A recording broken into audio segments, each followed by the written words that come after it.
Welcome back to Axis and Allies. Now, if you want to skip ahead, obviously there's timestamps in the description, but I'm just going to quickly lay out how I'm going to change this series, because I'm not happy at the rate of games I'm playing at the moment, because currently I normally record 2 to 3 games and that's it, so I don't overwhelm myself by trying to record every single game. I don't think I think that's a little too much work for me to record every single game and then edit them all down, especially if they're hours and hours long. A little too much.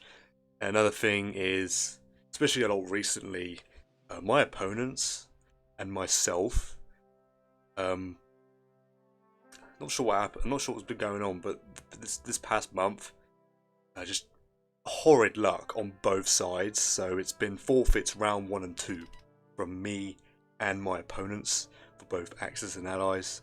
So the wins and the losses are probably slightly more inflated. This might be the last time I show my rank as well, till I make significant progress towards Plat again, because I think I've hit a slight peak. I might still be able to achieve it. I still have, what day is it? Still roughly 2.5 months left, so it's still possible for me to reach Plat. But what I'm going to start doing, I'm probably going to play 5 games and record 2 of them.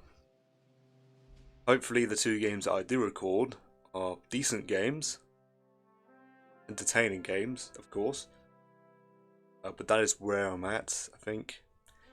It's just I want to start increasing my game output to at least try and match what I was doing last season, because I'm nowhere near. And I joined last season halfway through, so yeah, I need to increase my game output, I think, just so I have a higher chance of getting to platinum. Alright, so yeah, without further ado here, let's get on with one of these games. I think I'll make this one Axis. I'll do called 1 Axis and then called 1 Allies. And I'll just keep it in that pattern, I think. So, my opponent, General PERSHING, which I'm pretty sure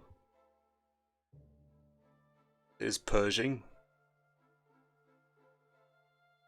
PERSHING is the name of an American tank, I'm pretty sure.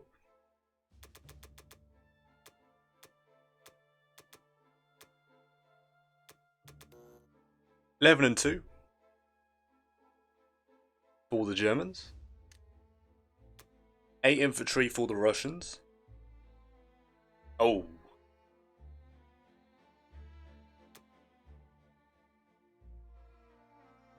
What is happening here?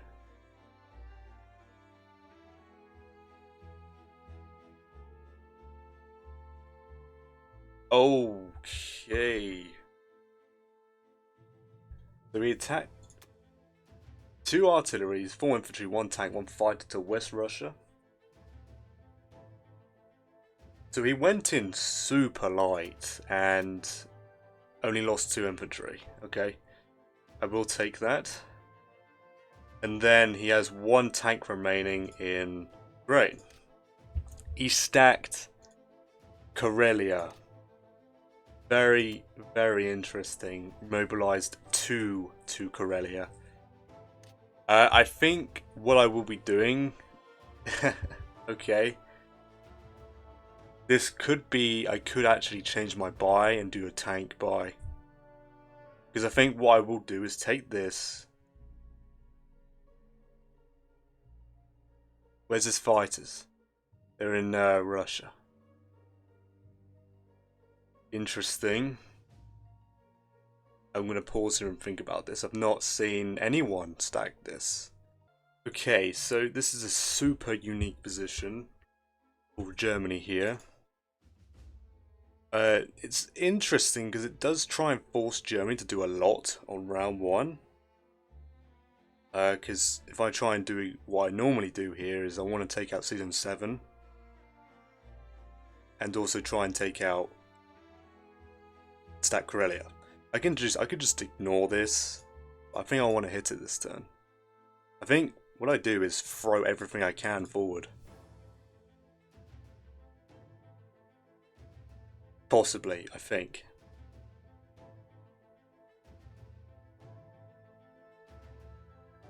Yeah, I don't know.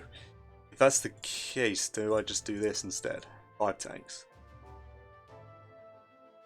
I don't know if the tank is the best position here, but kind of want to keep the aggression going, because if I can take out 1, 2, 3 targets, that's a lot of infantry from the Russians taken away from him. It's a pretty hard, heavy trade from the Germans as well. I will most likely lose. If they even take West Russia, I'm probably going to lose everything. You can take it back no problem. And you might be able to trade Ukraine depending on the amount of units I leave left. It depends if I do fail this or not. This could be a quick game, but I think I'll go for this buy. I'm going to go ultra aggressive, I think.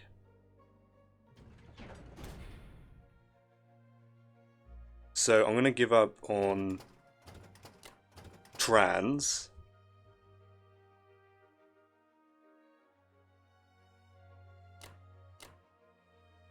And I think I'm just going to throw every guy forward that I can.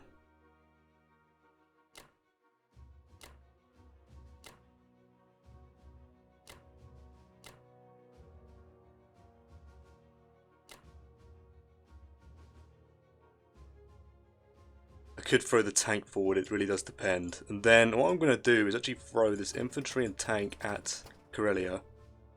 3 infantry, these 2 tanks. And then I could choose to do Zone 7 light. And have this fighter assist one of these 2 battles. That is where I'm unsure. Now, I do not expect to win these battles. I have a 74% chance to conquer Karelia, and a 90% to conquer West Russia, but I don't expect the battles to go well at all.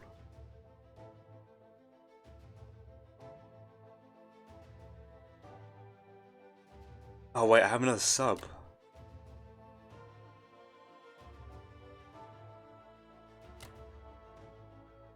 Favourable. I think I'll take favourable and send the extra fighter to attack Karelia here. Yeah, alright. Good luck to Germany. This could go horribly wrong.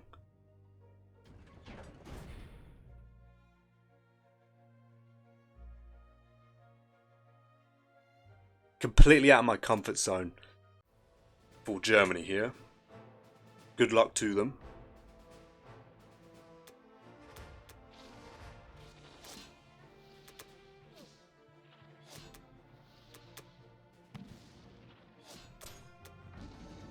Alright, so I've just gotten rid of all my bad luck in that fight.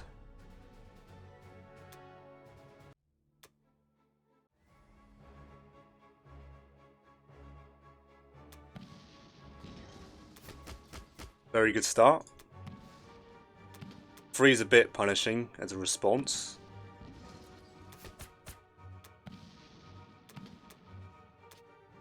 Good stuff, took Karelia.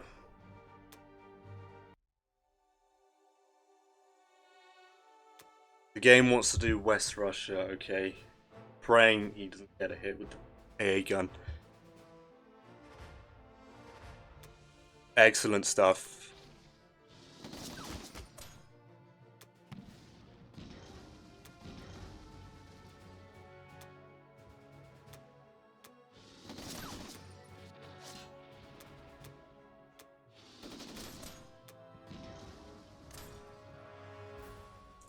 I'll take that.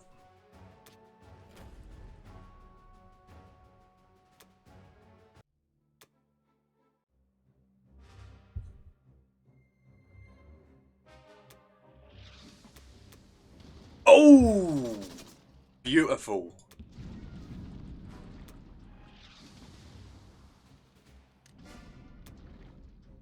Absolutely amazing stuff.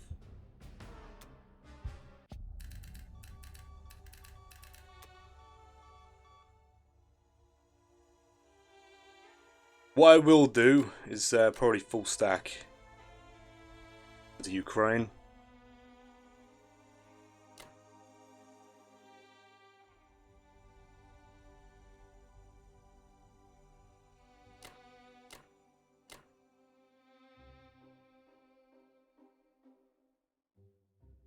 And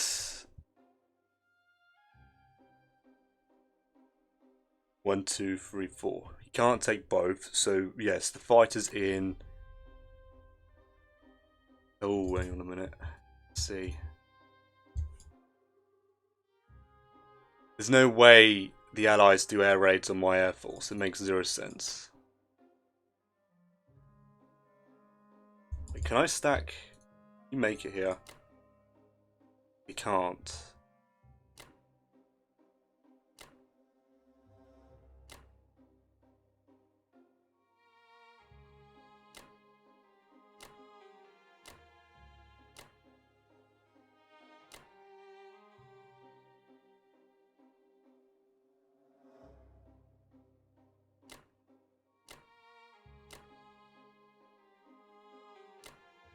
Yeah, it's quite obvious that the UK could drop a fleet. Now, he has 4 infantry, 2 fighters.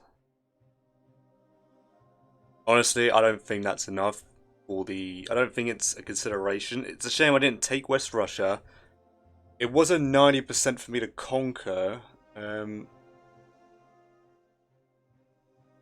average, I have infantry 2 tanks left.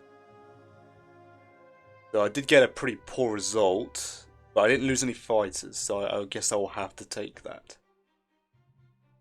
Yes, if I had taken that, then it would have meant he's forced to retake it. But there's no way the Russians take Karelia off me, or Ukraine, or Belarus. So the Russians shouldn't be gaining any territories next round. He has no tanks. I could actually just leave a fighter infantry here.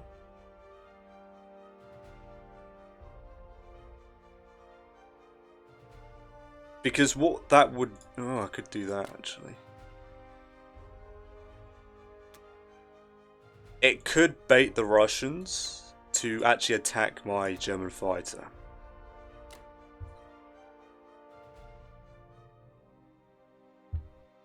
And then I'm still actually somewhat dead zoning the sea zone here.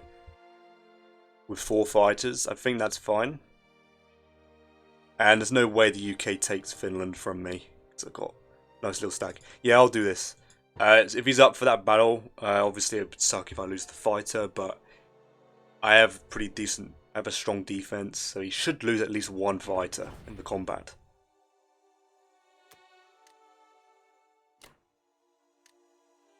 I'll leave 1 infantry.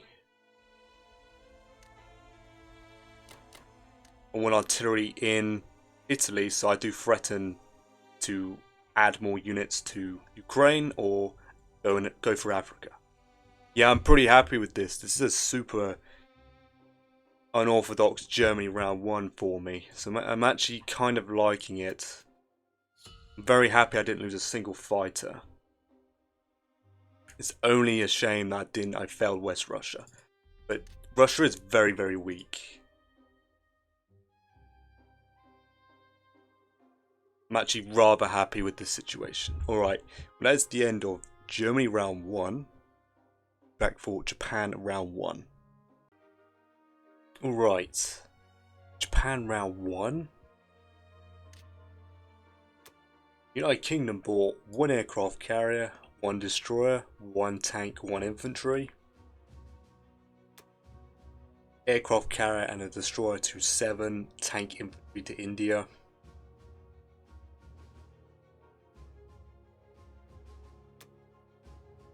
Combat. Killed the transport in 5. Took France. Took Borneo, losing 1 infantry. Took New Guinea, losing 1 infantry. Lost 1 destroyer, taking out Season 7. Killing 2 subs, 1 cruiser. Actually took Libya, killing artillery, 2 infantry, 1 tank, losing 1 infantry. Okay, I was hoping for a bit more than that. I think, yeah, it's been a little while.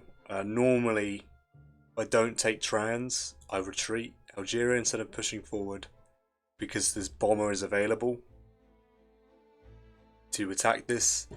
But killing 1 infantry is a little bit ridiculous. It's fine. Attack Season 61, losing an aircraft carrier, and the fighter has been sent to Szechuan and attacked my sub. Obviously, my standard is my sub submerges, so I do always have the option to hit Pearl. So a pretty good round for the UK, all things considered here. This should be fine, because as long as Russia doesn't kill my battleship, I'll just simply take back Libya, or just attack it with 2 infantry, 1 artillery, and just hope I get 2 hits. Kill the tank. That's literally it. Alright, so with the Japanese, thinking of doing my standard of 2 infantry, 2 transports, 1 fighter. I don't plan on doing Japan 3 timing, and I'm not sure if this is going to be a KGF. Is what the UK's done here. Maybe it's a setup too, but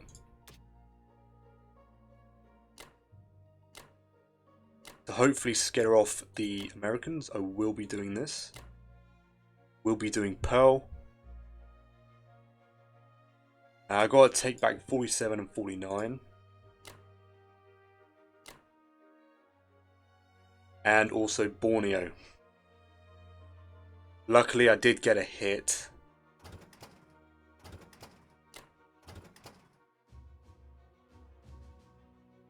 I did say Russia isn't going to gain this turn, but I might have to give up Guangdong.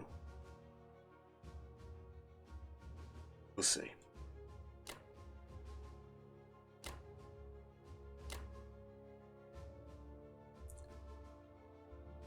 I might give up on Burma, just because there's going to be no land reinforcements here.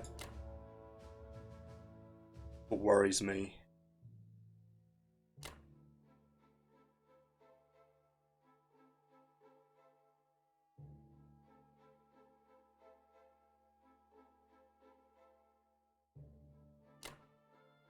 So I've got to kill 49 still.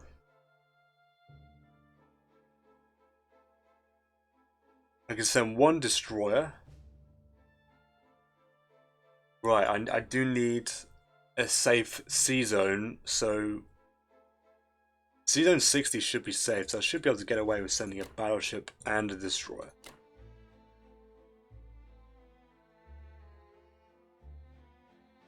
The US retaliation will be nothing unless the sub submerges. And all I need to do is kill the carrier so his fighters can't get involved in the combat. I'd love to send a fighter here to assist. But Borneo is kind of important to take. I'll send 2 fighters, I think. Which means, yeah, I'm going to have to give up on Guangdong. Unfortunately, yes, the Russians will gain. But there's not a lot I can really do about it. This should be fine. The UK bomber is here. 1, 2, 4, 5. Nowhere to land. Yeah, as long as the carrier is dead, then Season 60 is safe. All I need. Otherwise, I'm pretty screwed. I can put a carrier there.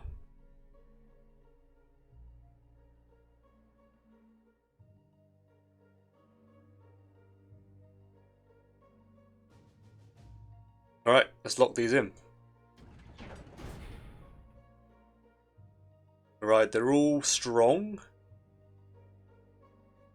I'm not taking any chances, so I'm going to overcommit fighters.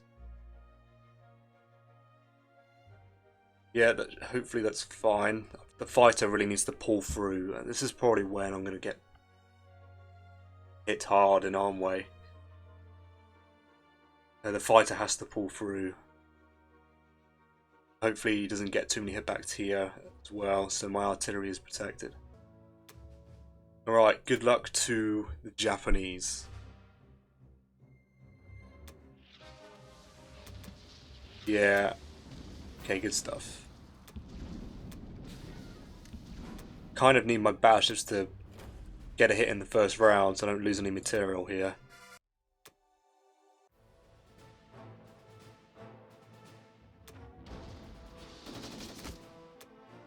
Excellent stuff. No problems.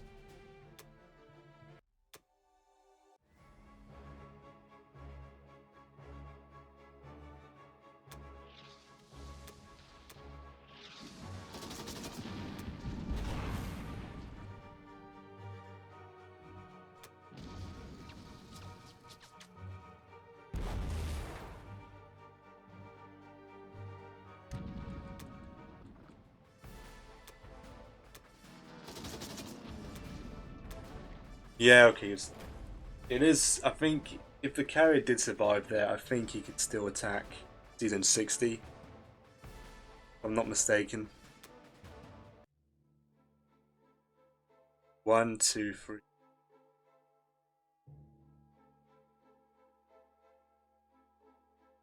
Yeah, because this fighter.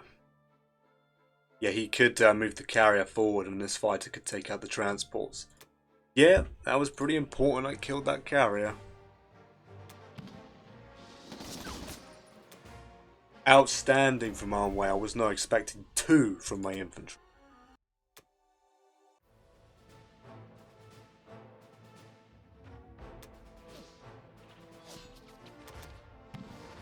This, on the other hand, good stuff. Excellent. Yeah, that could have gone pretty bad, but it didn't. So I'll take it. Right, the battleship needs to wake up. It doesn't matter, alright. Excellent.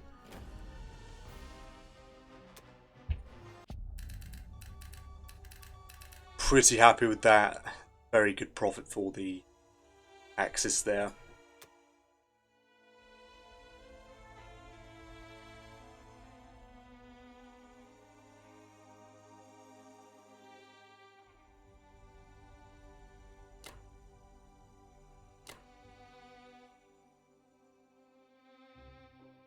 The carrier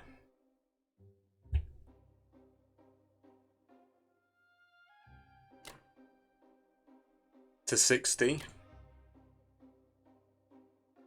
Oh, you can go there as well. Interesting.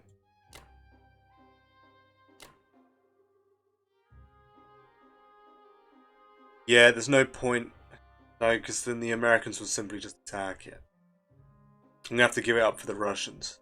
If he takes it with the US, excellent. But ideally, he needs to take it with the Russians.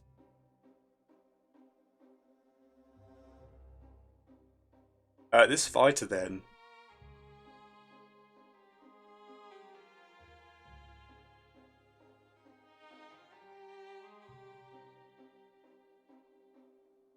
Do I go here? He does 1, 2, 3. He does infantry tank fighter. So I'm going to have to give this up.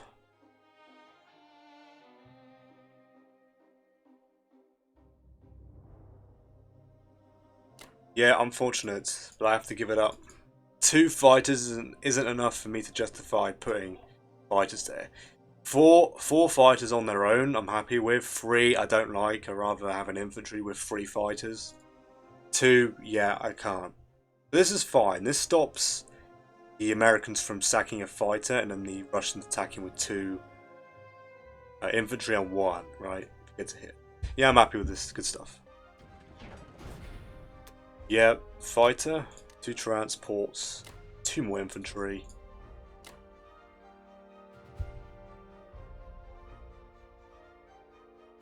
This is slightly aggressive positioning against the Americans here. He might back off. And hopefully I get to keep my cruiser. I doubt it though.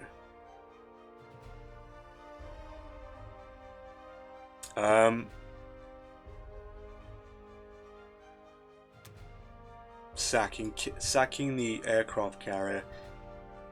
These two should be fine. I don't think you can do anything.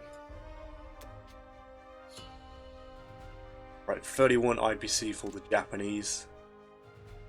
Good stuff.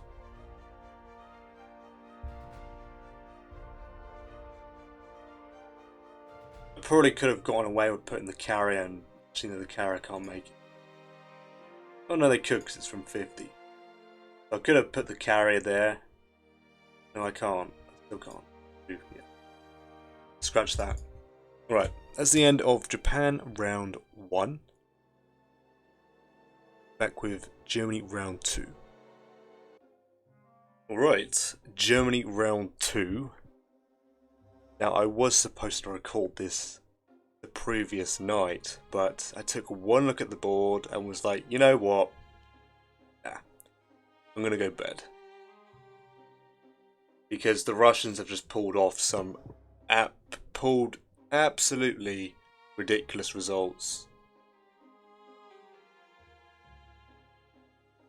I think. Unless I miscalculated again. But we'll get on to that. So the United States bought carrier, 2 transports, 1 artillery, 1 infantry, 1 tank. Which is unorthodox to a normal KGF buy. Oh, he's put 2 men there, okay. Interesting, okay. Alright. Yeah, it's clearly KGF here. Took Morocco and then killed the cruiser. No units lost.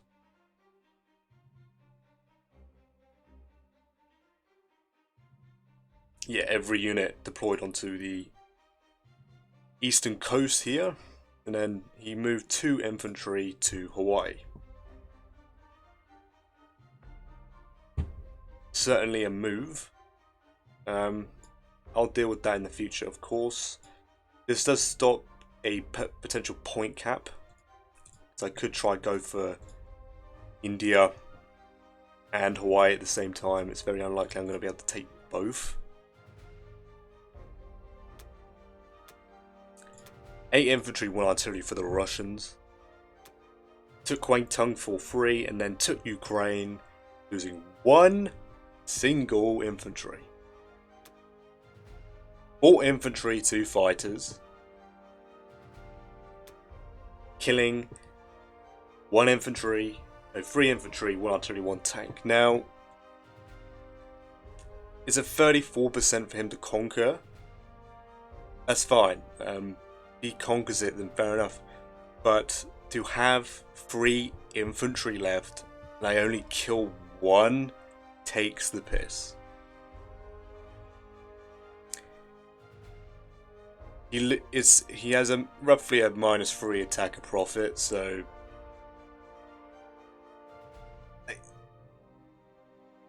he has a 63% chance to the attacker survives, right? So yeah, it's not a battle I'm probably going to win. But he has a 34% chance to conquer, and I have a 32% to hold. For him to lose 1 single infantry is a 5.2% result. Yeah, it's a 98% he gets that result or worse. So it is quite ridiculous. I was hoping to hold that. He had 4 1s and 2 3s, and I had 4 2s, 1 3, and that is the result. Right, okay. But anyway, I'm gonna try and move on. from this. So it's clearly a KGF here, so the Germans are going to buy straight infantry, I think, and I'll slow push towards Russia. It's fine. I took a very unorthodox German round one, and it worked out very well. The only downside was not taking West Russia. And then he pulls out this amazing result. Like, if he had one infantry left, I would have been fine. Right? But to get one hit, it takes the mick a bit. Yeah. Whatever. So, what I'm planning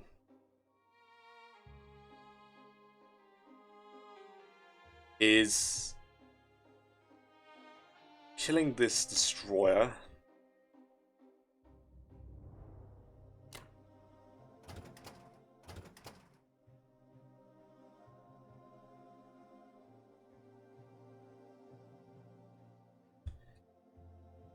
Okay, how does this work again?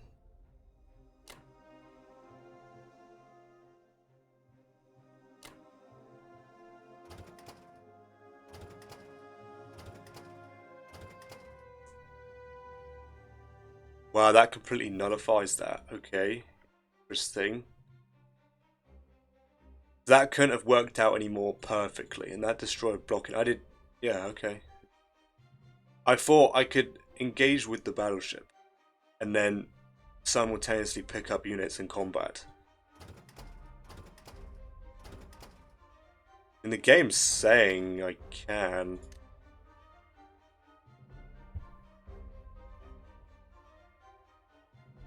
Alright, I guess I can't, or I'm not understanding the rules here. So I've lost Africa. A lot earlier than I was hoping for. But I did make a mistake and push forward with the Germans. I should have retreated, like I normally do in this configuration when I give up on Africa. Because normally I try and bait the UK to move forward, and I obliterate them with my stack and some fighters, right? Yeah, that was a big mistake. Well, in that case, I'll probably commit.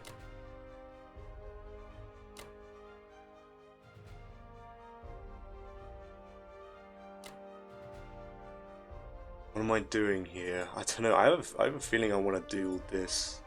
I want to strafe this. From my understanding, I should be able to treat these tanks to Karelia. I'm doing a strafe, so I'm not wanting to take the territory here. It's super unlikely I'm going to get 6 hits in the first round. If I do, then Germany's compromised heavily. It's going to be pretty bad for the Germans. I mean, it says I can do that. I don't know. I must be misunderstanding the rule here. But whatever. The battleship will probably die next round then. 1, 2. Well, he has no carrier to land them on, but he could do bomber and a fighter. 2. Should be fine.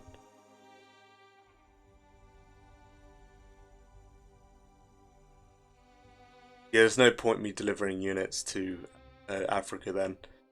This guy would just have to die. There's not much I can do about it.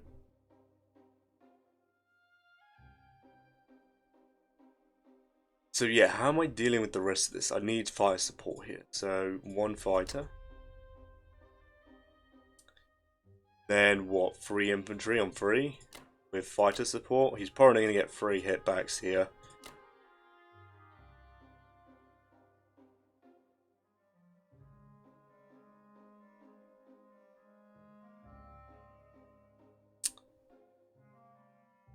I might actually expend an artillery piece to deal with this, just in case. Kind of vital I do take France back. And yeah, I think this should be fine for the Germans. Well, yeah, good luck to Germany.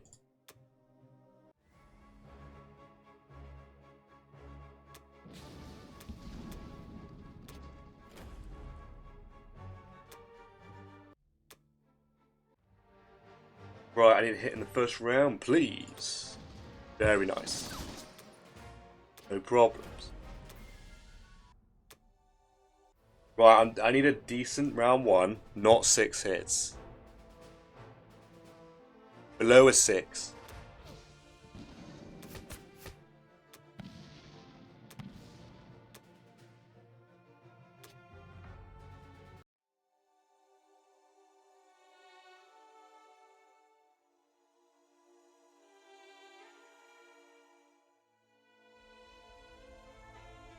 Interesting. I think I need to try and hold both.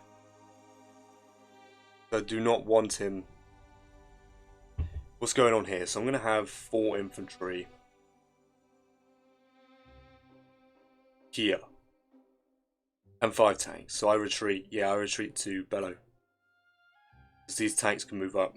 Good stuff.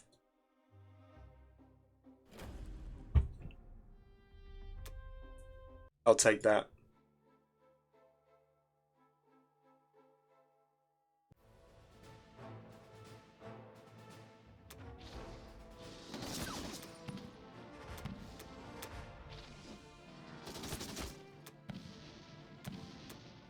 Yeah, his quite responsive units.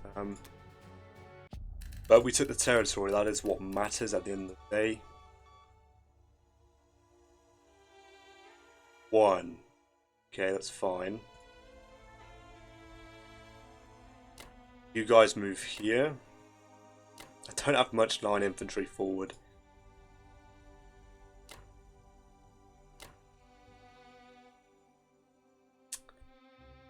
That is a problem. Okay, so I have to defend myself. Oh wow, I didn't realize that. That's a mistake. Amazing.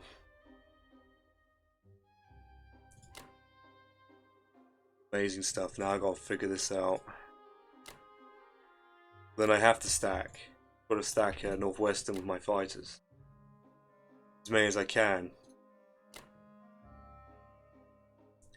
Which means that these guys can't move forward. Which means Russia could take this with no problem. Only if he just lost more units then and didn't hit me so hard. Yeah, that's pretty bad. I'm gonna have to try and hold this. Alright, I've had a small think about this stuff. This should be enough. If the UK doesn't air raid, it's unlikely to... He's most likely going to kill 1 infantry in the first round, and he's lost his 2 fighters. The US will simply follow up with 2 infantry, 1 artillery, 1 tank, and a bomber. Seriously doubt a 1-2 punch is going to be enough to deal with this. I have my AA on keep, so he can't take out both AA guns if he wants to snipe them, right? The only problem I'm going to face is, like I've said before, is the Russians could throw themselves forward into Ukraine, buy 4 more infantry, and re-threaten to trade Ukraine again. Hard. So I don't have a good way of trading this without expending tanks, so I have to hope he trades light, and then at most I have to expend 1 tank to take it back. Rather not. If that is the case, then I might have to just air raid it with 1 infantry. Yeah. This is not looking good. But the Russians do not have odds on either of these. Don't even need to calculate, it's fairly obvious. I was thinking of putting my tanks here, but it's like, what's the point? Just to hold 2 points? Yeah, I think, yeah. I am going to threaten to attack some of these territories again. I'll probably threaten to take Egypt. But the battleship probably dies this round anyway. You could send a fighter and a bomber, and that might be enough to kill it. Yeah, and if the battleship dies and there's a transport left over, then the US simply take it out, and then there you go. Round 2, Allies take of Africa, which is not ideal.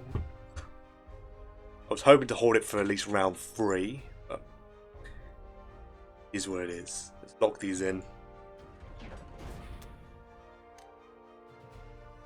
What I will do is send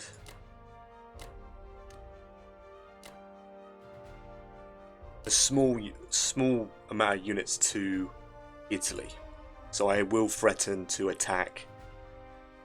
Oh, well, no, I can actually trade Ukraine that way if the battleship survives. That's fine. Yeah, right, good stuff. So I technically have 2 infantry, 1 artillery. Obviously, fire support. Yeah, I'm happy with that. If that works out, of course. Yeah, this is, it's not a comfortable position for my Germans at all.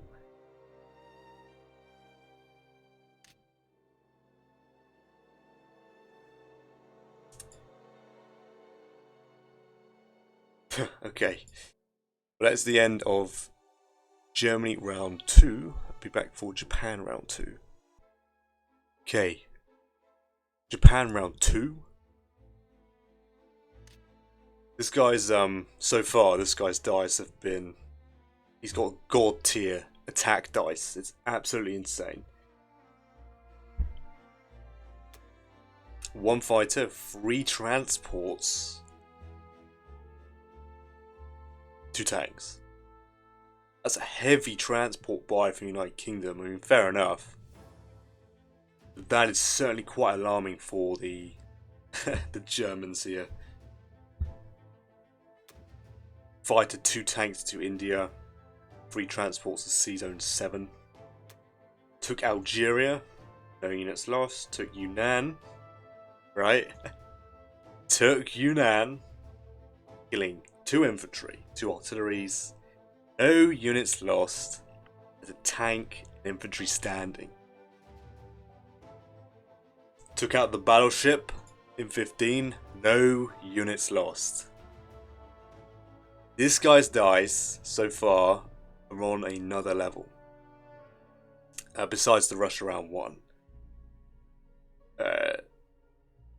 Russia round 2 on the Ukraine battle. I'm aware that it's he had a roughly 68% chance to win.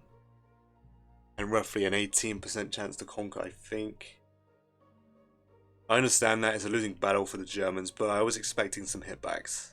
And I didn't get any, I only got 1.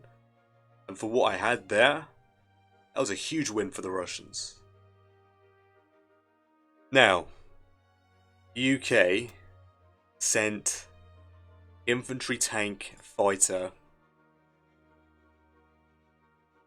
against 4 land units. And he not only won, but conquered and suffered no losses. Absolutely ridiculous.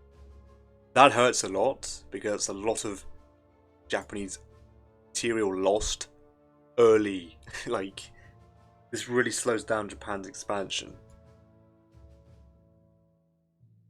It's quite ridiculous. That is not what I needed at all, considering how aggressively the UK is building up. And it's not even that, as I think the UK round 1 obliterated Libya and suffered like yeah, he killed 4 land units, suffering 1. So yeah, I can safely say this guy's...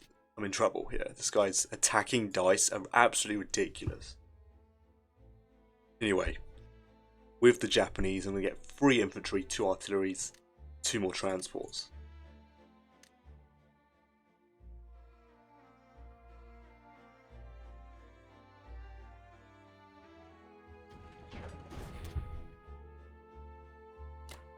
I'm going to kill this destroyer and transport. Now that I think about it, I might as well kill the sub.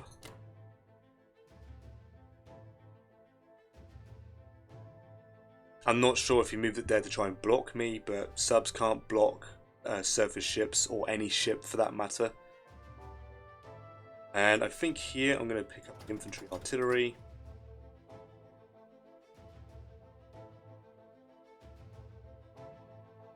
I'll go for Australia. You know what? What I will do, I'll go Australia, New Zealand, New Guinea, then figure out a way of dealing with that.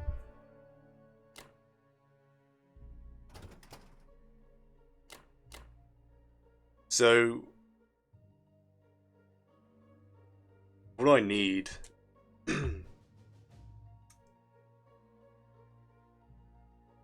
I need ships in 61 and 62 because I want to deal with both problems. So take this light, take this, attack. Then I want to send tank infantry. Well, I might as well do this. But I want the tank come down here. And then the 2 infantry come here. 1 fighter.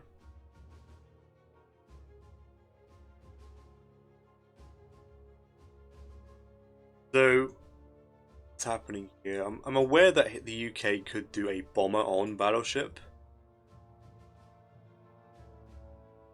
If I fail to take the territory, the battleship dies.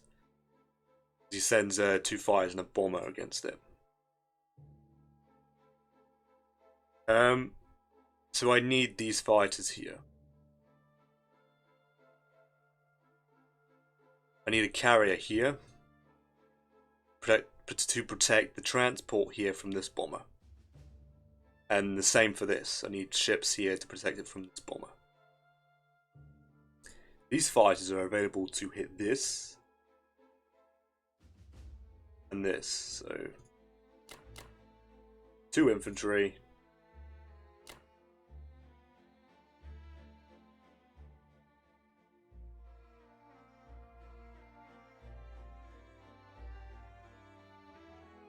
One, two, three. You could do that.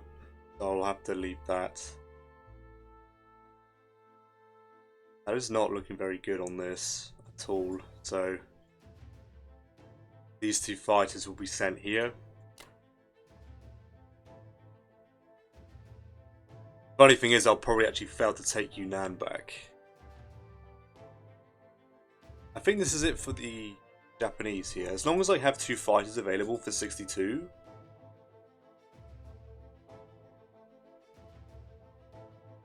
Do I?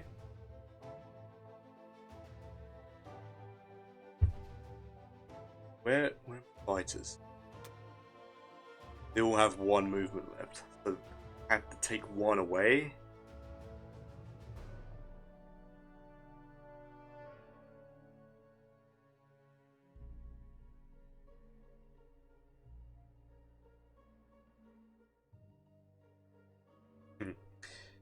Do I take this guy off and send the extra infantry down and pray for a 1?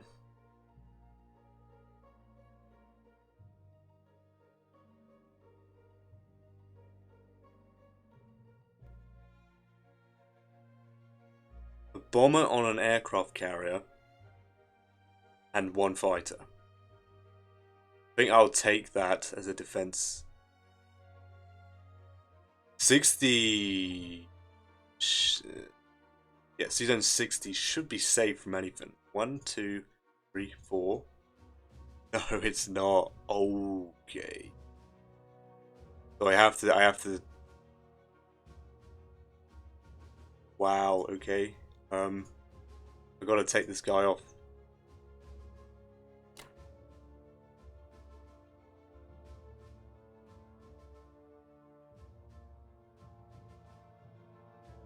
Yeah.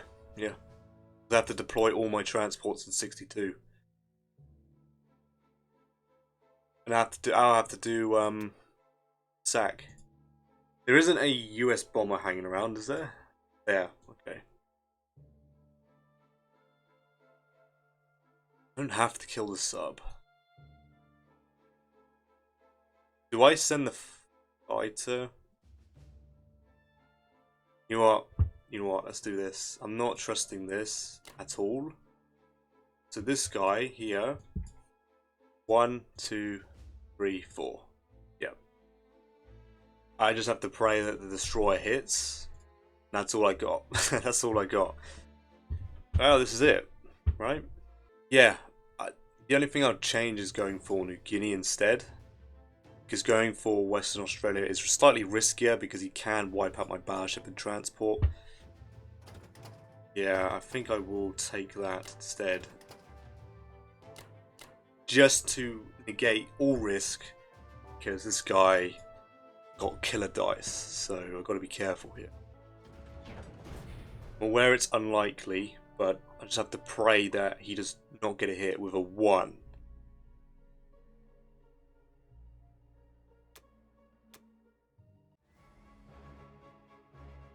Certainly. Right, that's a bit of an awkward pause there. Yeah, no hits in the first round, excellent, that's exactly what I need. That's more like it. 2 more hitbacks, excellent value for the Russians. That does not help my case at all. Quite ridiculous, but hopefully he gets no hitbacks on this combat. Just like that. So yes, very unorthodox German and Japanese turns here than what I'm normally used to.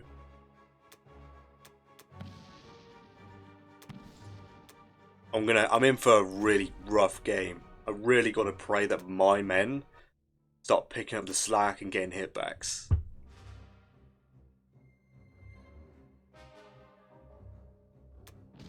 Excellent. Guaranteed that was the battleship that missed.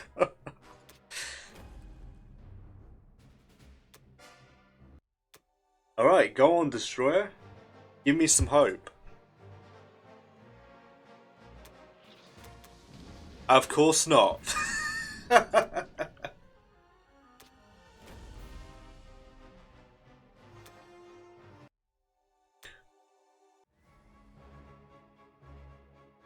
If he does a sub, he could do a sub on a battleship, but I don't think he's got decent odds.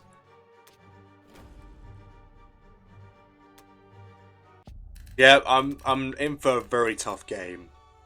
Very, very tough game. This guy's hitbacks.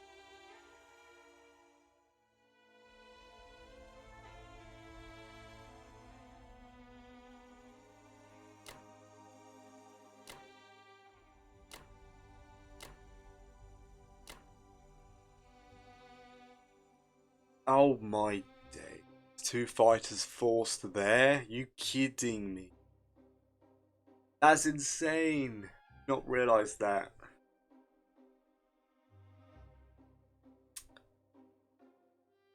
Oh, that is so bad. He can air raid my fighters.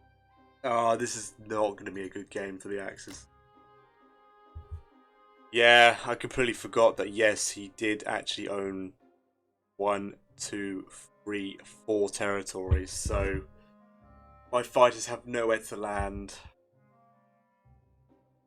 That is so bad.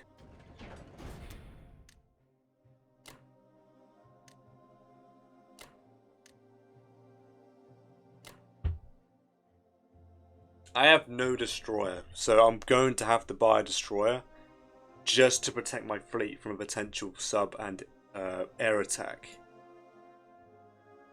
Because actually, if I don't put more ships in 61, he could actually go for sub and a bomber on this.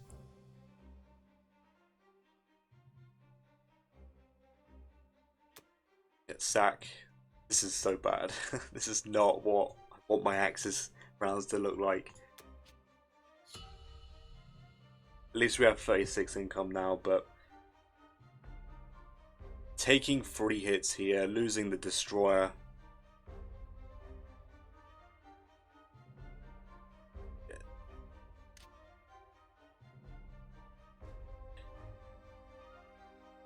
Well, wish me luck. Alright, that is the end of Japan round 2. Back for Germany round 3. Alright, Germany round 3.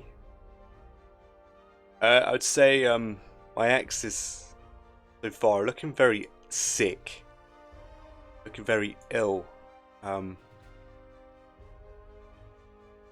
I'm not I'm not happy with the way they're looking at all.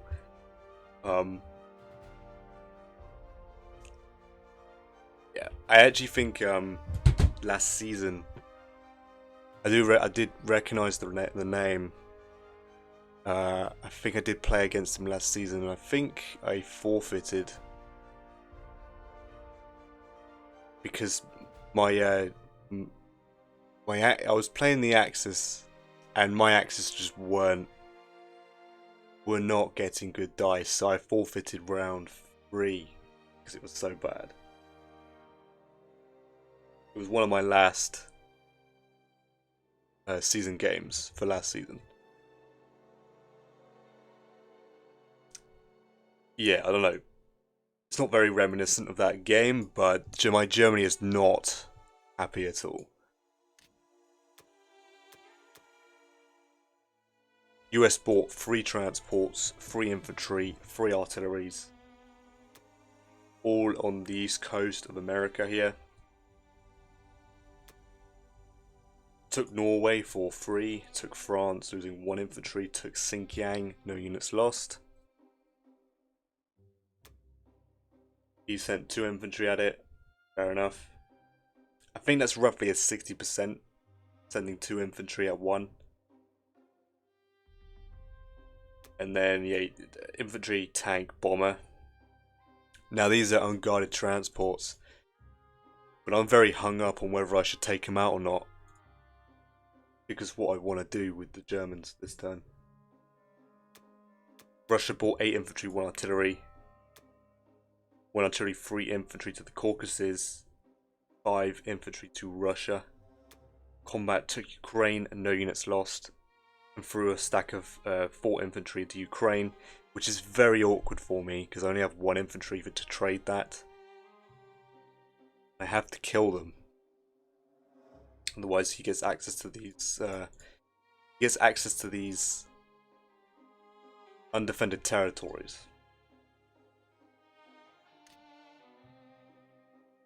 I think I have to go straight for Russia's throat at this point because Germany is not having a good time. I'm going to try and stack West Russia this turn. I don't know the odds, but if he gets 3 hitbacks, I'm going to have an artillery and 10 tanks left. He doesn't have much attack power with the Russians, so I might be able to get away with that. He goes for an engagement, it could cost Russia dearly, right?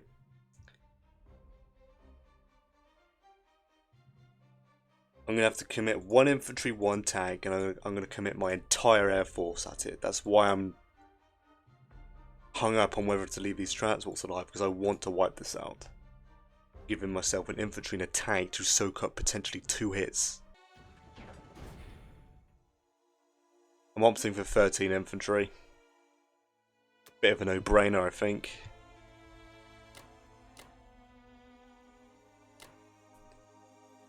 And I really hope his Russian infantry are asleep.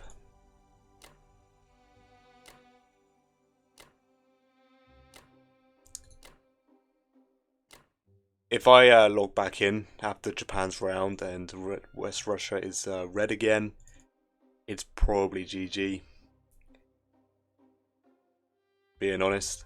Obviously, if I get 5 hits in the first round, I might consider a strafe and simply restack Karelia.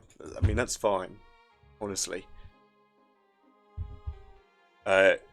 His last time I strafed West Russia, he had the AA set to die last. Probably has the same again. So hopefully he's changed it. I doubt it though. I think this guy definitely knows what he's doing. And he's perfectly aware that this is super awkward for me to deal with, and he having these exposed transports, it leaves me with a very difficult choice with Germany here.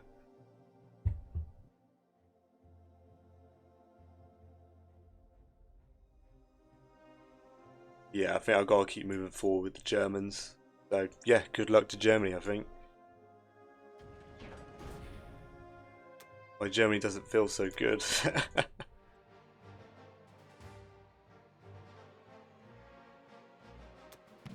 Excellent stuff.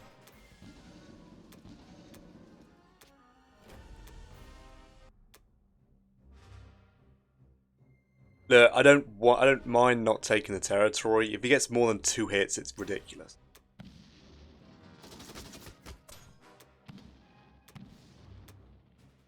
There you go.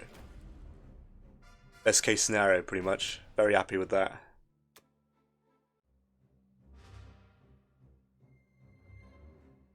Knowing this guy, he'd want to trade Ukraine again, so I'm happy that I took the territory.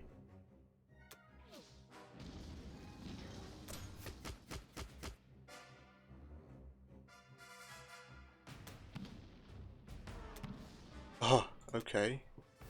Wow. This is a very good strafe opportunity. Wow. The problem is if I don't take it, then his infantry simply takes Bellow, which means I'll have to retake it again.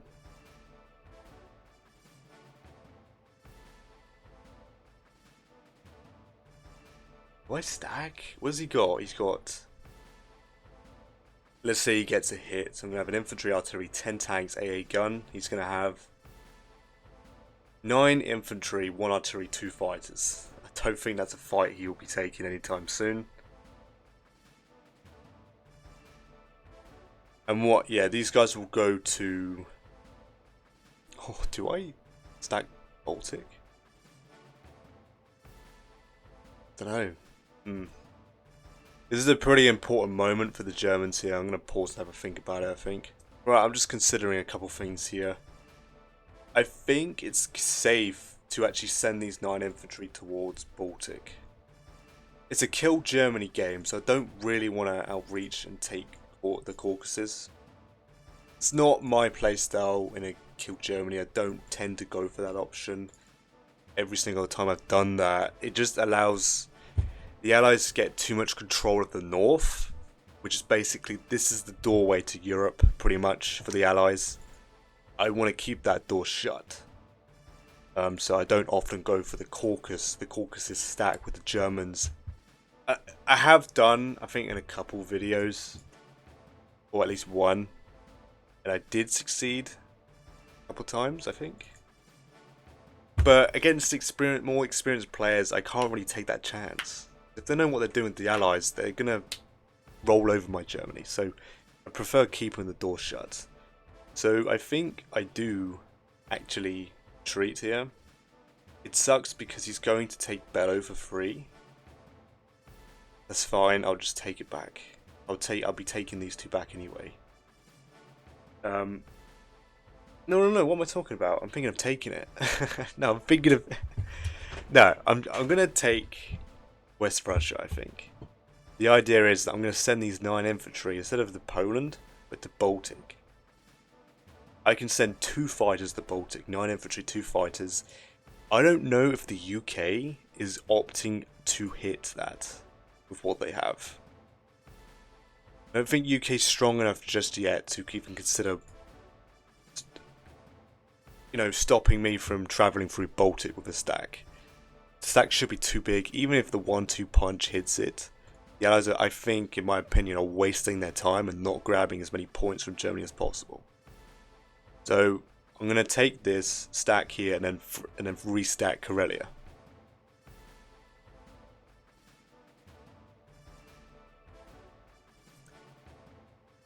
I'll leave Karelia open for the Allies to take, and I'll just restack it.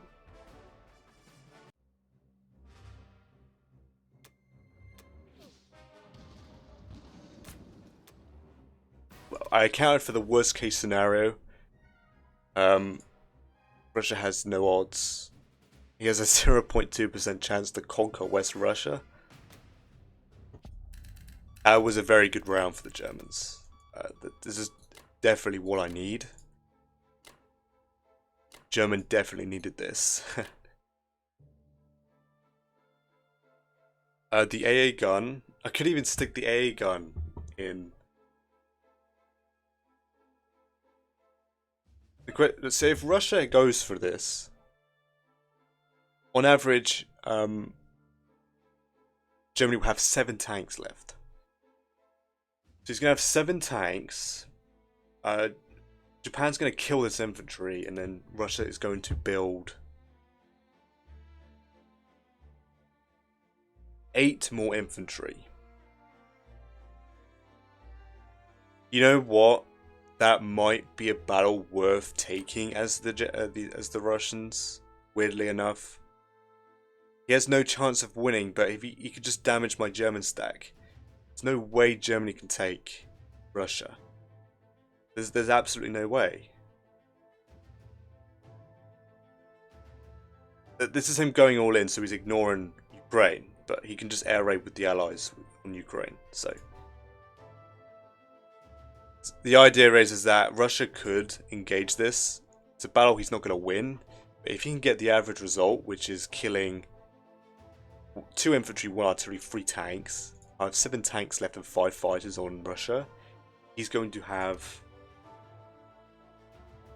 8 infantry. Yeah, 8 infantry.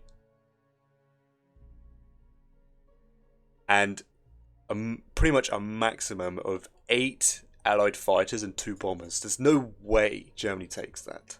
These 3 fighters. Where's the safest? Poland? I guess. Put some soft power on 8.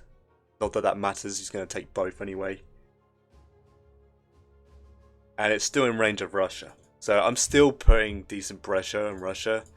It's still 2 infantry, 1 artillery, 10 tanks, 5 fighters.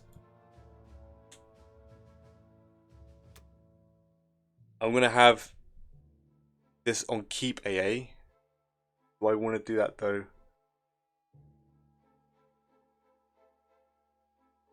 If he goes for it, he goes for it. Why would he check my doctrine?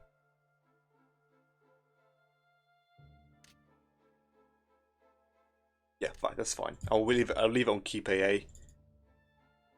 Yeah, this should be fine for the Germans. This was, all things considered, this was a pretty good Germany turn.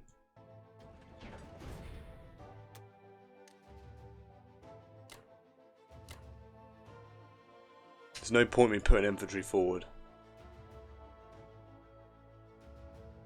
The UK wants to take it, that'd be my guess, that's fine. Do I? Kind of forces the UK to take it. And there's a chance he fails. Yeah, you know what? I take that back, yeah.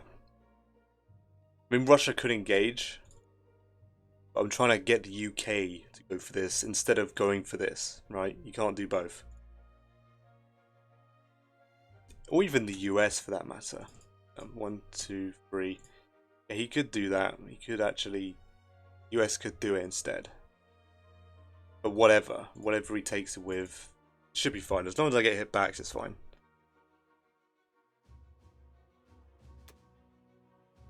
Right, well, yeah, very well done, Germany, I think. Slow down your rate of crumbling, but the Allies are going to eat away.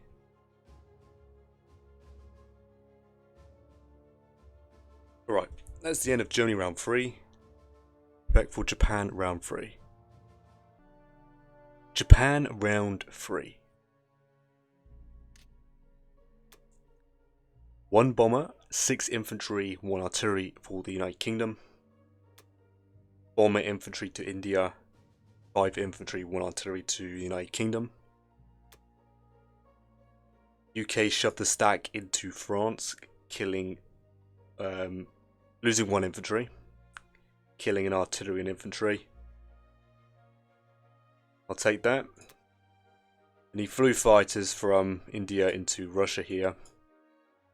I think it's fairly impossible for me to take with the Germans here. But depending on what the US does, I'll probably just stack the Caucasus here.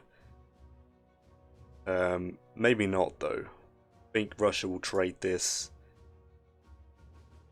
which will force me to trade with these land units, and then I've got to back off, I think. Which is fine, I'm going to restack the Karelia anyway, so.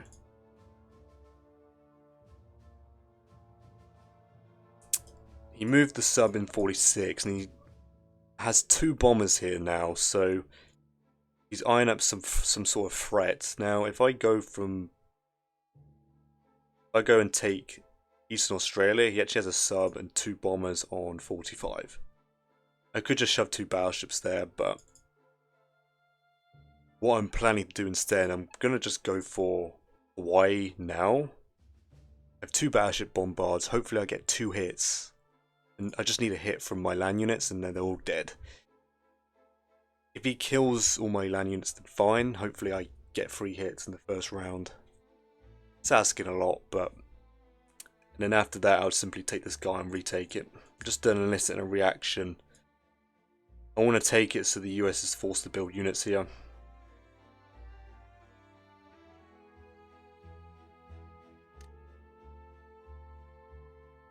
So, with Japan, 4 infantry, 2 artilleries, 1 tank. I'm going to get a destroyer as a precaution because there's a sub in the area and I have no destroyer. If he can somehow catch me off guard and get a sub and 2 bombers on a target, I'd rather not.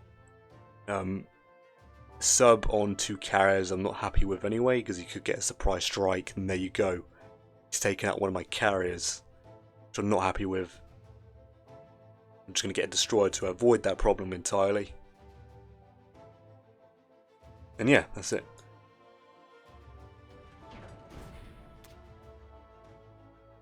Infantry, artillery, and I can get 2 bombards, which I'm pretty happy with. And there's no threat on these 2 battleships, so this should be fine. He didn't take Burma, so I don't have to expend resources taking this. I'm going to attack Kazakh here.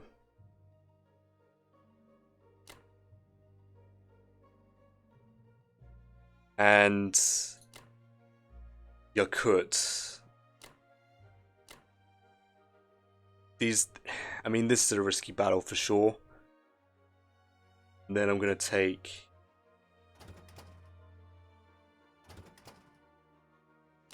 Soviet Far East.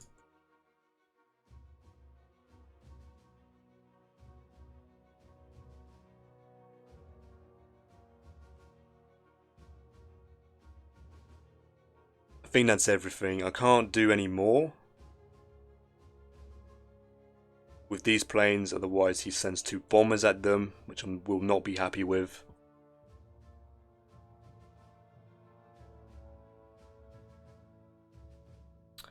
Two, 3.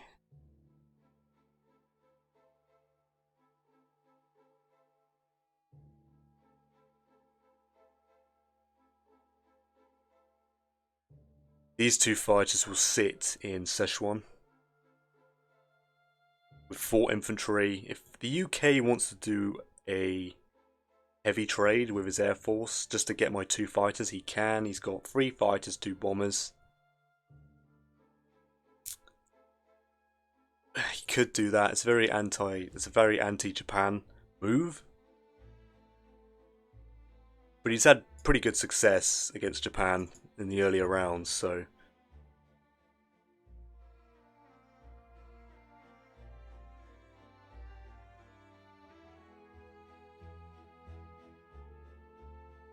what I'll do then is, just in case, put an infantry and artillery here to trade on way, otherwise the US simply walk in.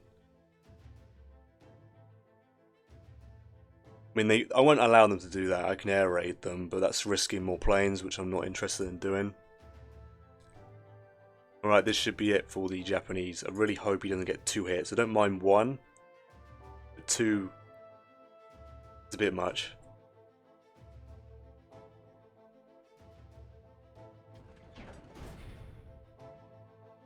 Yeah, I know, but there's a chance I do take it. There's a chance I get 3 hits. I'll take 3 hits in the first round. That'd be pretty nice.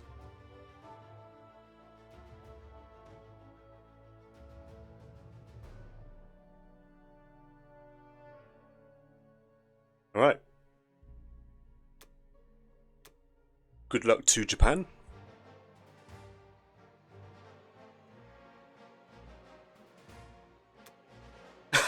Oh my god. Oh, what a joke.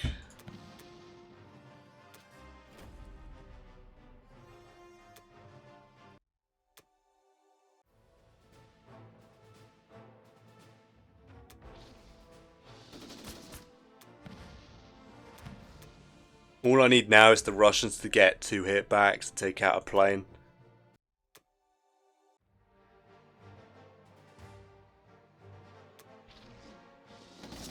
Oh my.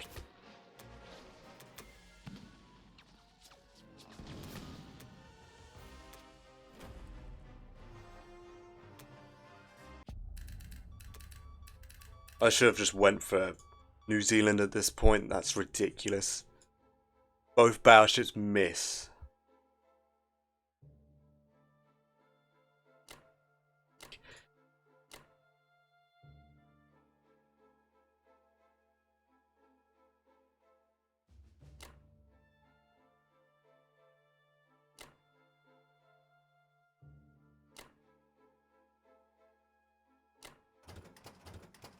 Oh, that is so ridiculous. God.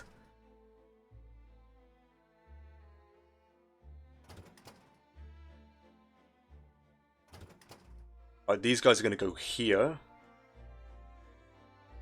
Just in case the Allies wipe this out in a combined attack. Or a strategic attack. The Russians take this, so it gives a landing zone. I say that, but the landing zone's there. But it's just so that if the UK wipes this out, I can still trade this so the US can't take. I can trade arm way, basically.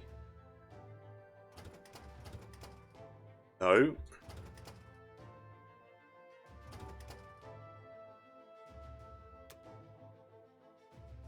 And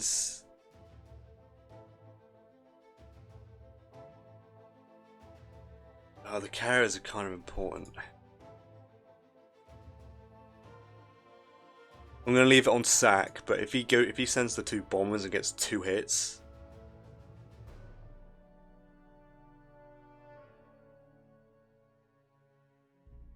and then moves the sub up, then I only have a destroyer protecting 61, which means I'm forced to retreat, buy more ships. Alright, well, Japan's not got a lot, but at least it's honest, right?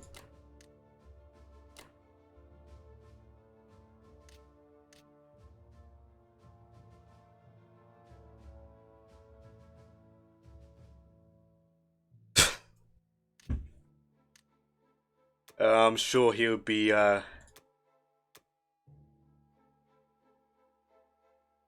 very satisfied with that that transport move and putting 3 infantry there. It's not a move I tend to do because I'd rather save the transport and go straight for Germany. But well, it paid off, right? Absolutely ridiculous. Both battleships missed. I'm gonna have to give it up. I haven't got anything. I'm gonna have to, if I want Hawaii, I have to really go for it.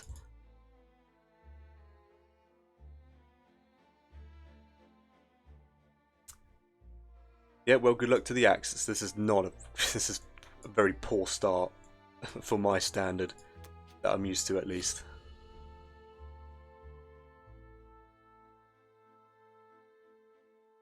Right, well, that is the end of Japan round 3.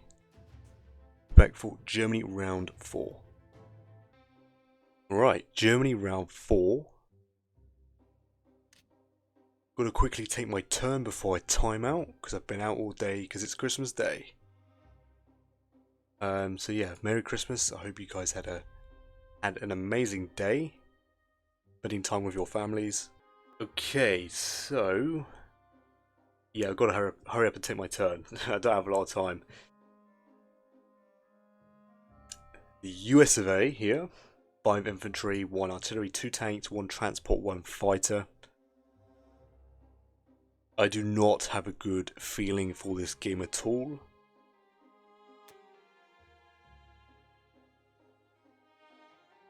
1 fighter, 3 infantry, 1 artillery, 2 tanks for Eastern, 2 infantry for Western. He might just start the chain now, because obviously I might approach this area again to take Hawaii from him. He might have just started the chain, right? And then 1 transport to season 11. Combat, bomb Germany for 5. So yeah, this is going to be a very, very fun game for Germany. If he keeps this up. Took Finland for 3, took Northern for 3. Attacked Karelia, killing 2 infantry, lost 1 artillery.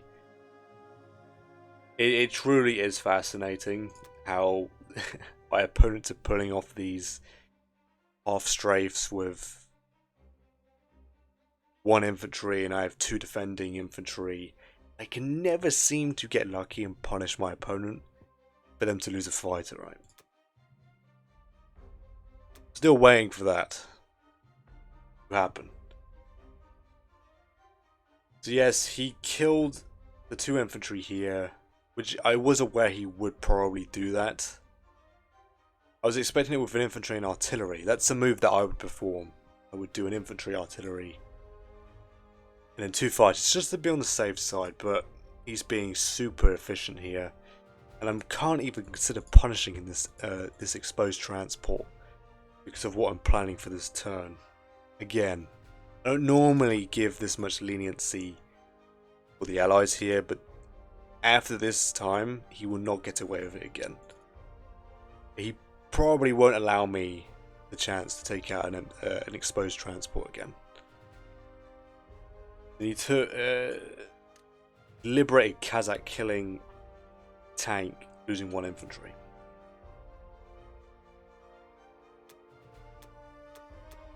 Seven infantry, 1 artillery for the Russians. Of course, the US did reinforce here and put 2 fighters here. I don't even think I can punish the US for these fighters being here, because I need to retain to protect myself from the 1-2 punch potential from the allies. I can't stack both and hold. UK is too strong, I'm pretty sure. For all I know, I could lose a bunch of fighters attacking France. Of course, they all deployed into Russia itself. Took Karelia and took Ukraine. Yeah, killing the tank. My tank could not get a hit, so obviously he took the territory, which is a pain in the ass. Sure. Which is why I can't really consider hitting this as well, because I just spread too thin. So with the Germans, I'm going to be buying 7 infantry, 3 artilleries, giving up Italy. Do I need to do that?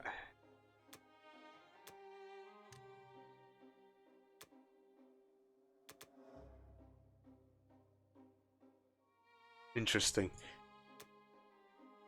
I don't have to give up Italy. I just buy for 8. The fighters will be landing here, so the UK should have no odds. But I do need to wipe out both of these.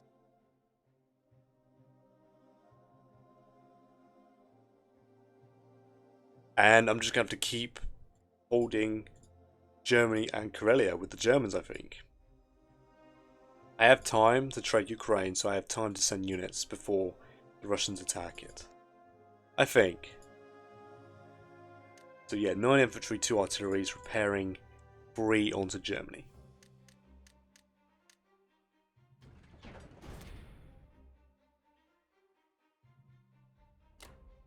So I'm taking this, infantry, artillery, 10 tanks.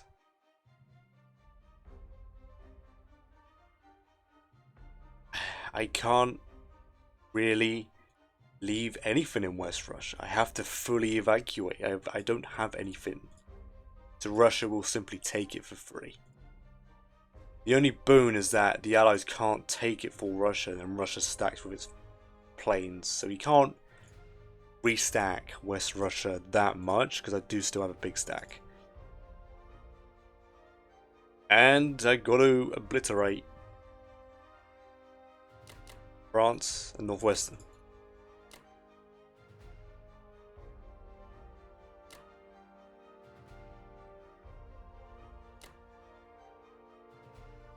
Yeah, I'm sure that will definitely win that. If I lose a single fighter, it is super bad. I'm going to have to commit 6 infantry, I think. Got 2 infantry, 2 tanks, an artillery, and an AA gun. So I need 6 hits. This is going to hurt.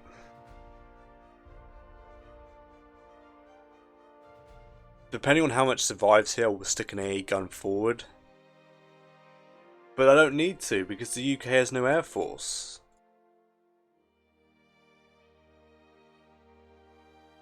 Oh, this is bad. I'm back.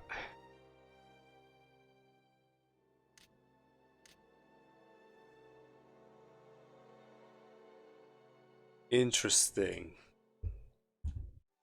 I might have to bring some tanks home.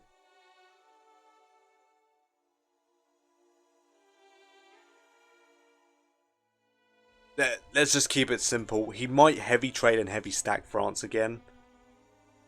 He could dump another 6 Americans and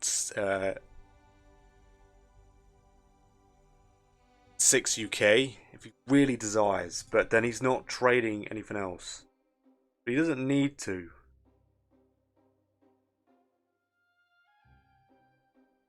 I don't think I can allow the UK to get an IC down. I might have to bring tanks home.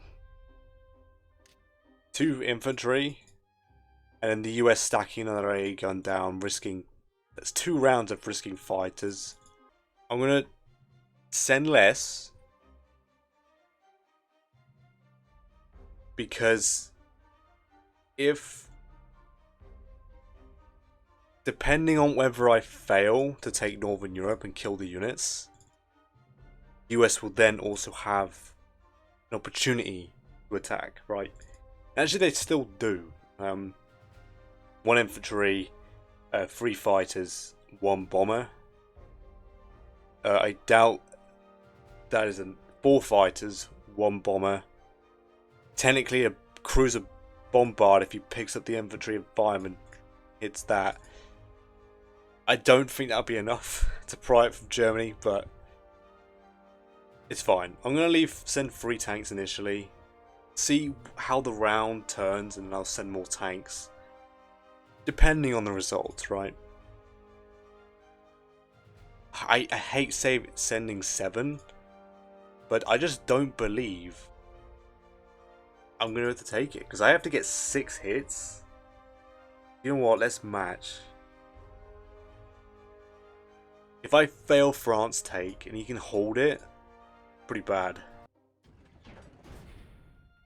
Well, good luck to the Germans. You've got a lot to do here. There's a lot at risk.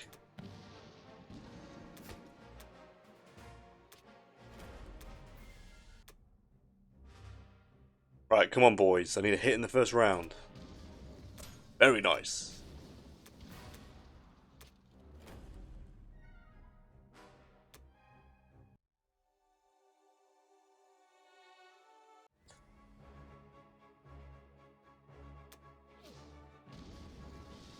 Fighter pulling through. No units lost. This is the very important battle here.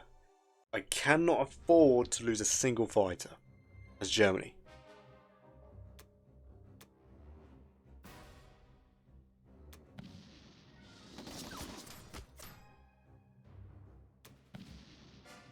Oh, boys. Absolutely beautiful.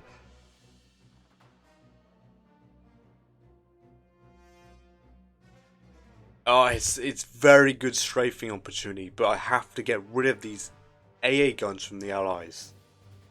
And the Germans do need the income to keep this fight up. It's a heavy trade, so I'm praying for hitbacks. It's a pretty tough front line, and the UK does not have fighter support. He only has 5 infantry, 1 artillery, a cruiser bombard, which could catastrophically fail, right? What I'm hoping for. The US can handle it, of course. He's got the artillery. and the air power to deal with it. Yeah, I don't like that he's going to get away with this. But it is what it is. It is what it is. Finish them off. Outstanding from the fighters. Wow, what a round for the Germans. Japan, you gotta do something, man. you gotta. Germany's putting up a very good fight. Enough slacking with this. I think I gotta stop playing around. Dude, I need to take the money away from him though. I think I'll come back down and just take Australia and New Zealand and then just ignore. Worry about it if the point cap is available for all the allies. So, 9 infantry, 3 tanks. Against the UK can, if I keep the AA gun, yeah, that's right. Alright, so he has a 2% chance to conquer with the United Kingdom, 97.7% chance to hold. On average, he can take out 5 infantry. With what I have there right now, so I can bring 7 tanks home. And still threaten to wipe out West Russia with both this stack, these 6 tanks, this artillery piece, and 5 fighters still. This was very well performed by Germany, I must say.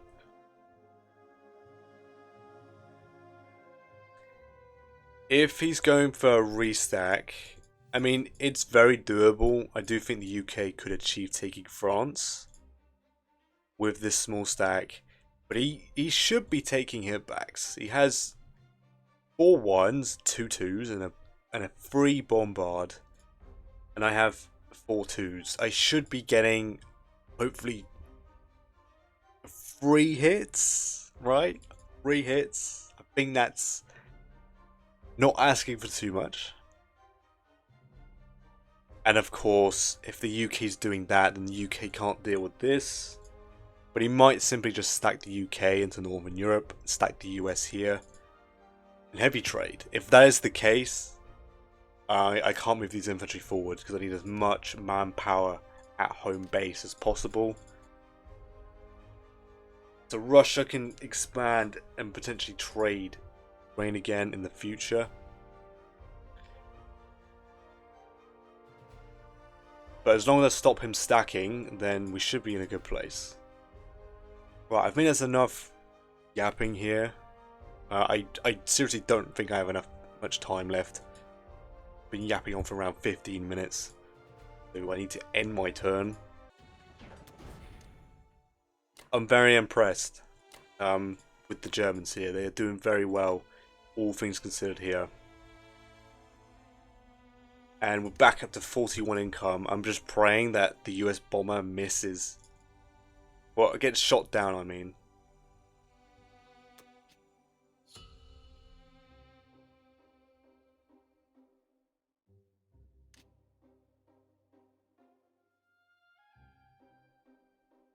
Yeah, I mean that's going to change when it's the UK's turn.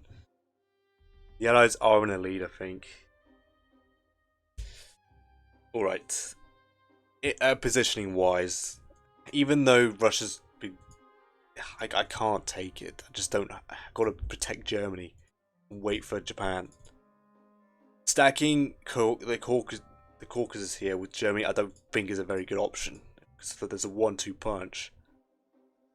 The UK could just sack their air force and then Russia could wipe it out, I think. Yeah, that is the end of Germany round 4. And I'll be back for Japan round 4.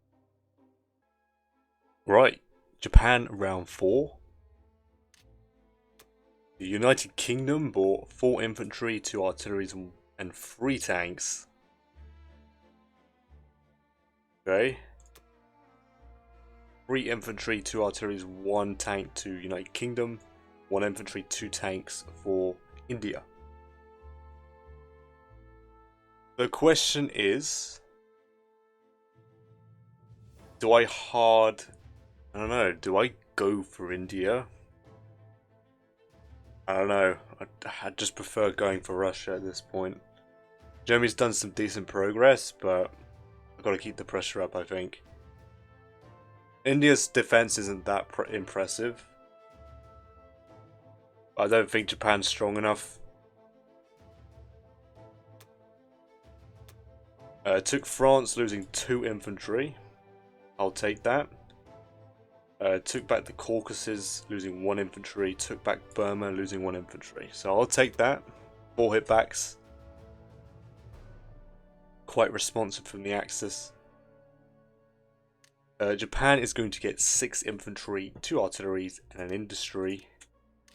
Most likely for Kwangtung. So I might bank on the tank buys for Japan here.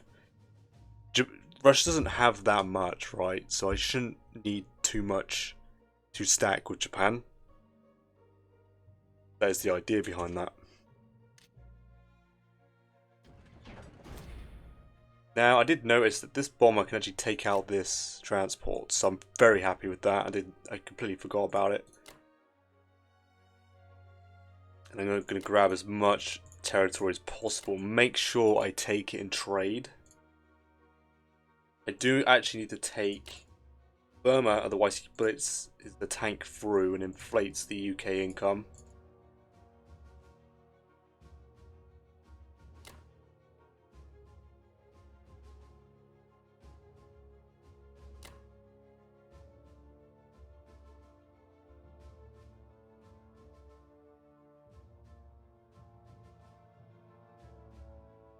I could come down here and take Western, just to take out the A gun. That's certainly interesting. Could do that. Do I waste my time? I don't care. I'm just going to take all these land units off Japan here. Let's not get distracted. I could engage the sub. But he'd probably roll a 1 again. I'm pretty sure his sub killed mine.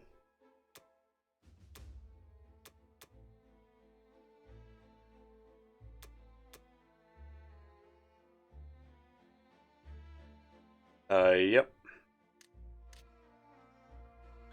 I might just play passive and move the destroyer down. If he wants to engage me, be my guest. A destroyer, 2 carriers, and 2 fighters should be enough to ward off any potential threat.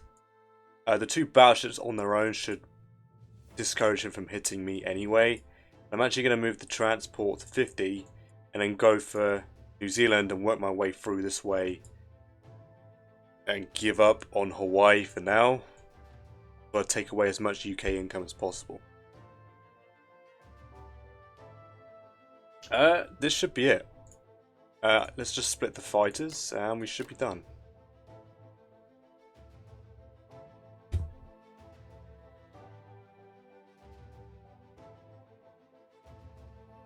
At least Japan has 6 fighters. I guess that's a bonus.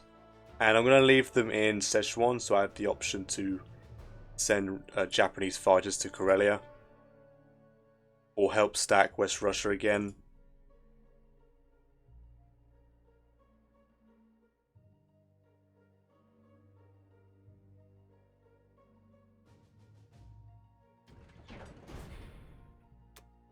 Alright, good luck to Japan.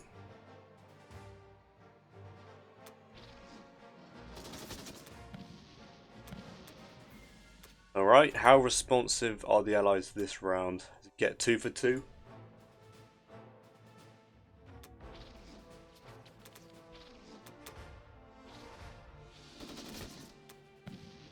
Alright. I'll take it. Glad I over-committed to take the territories here.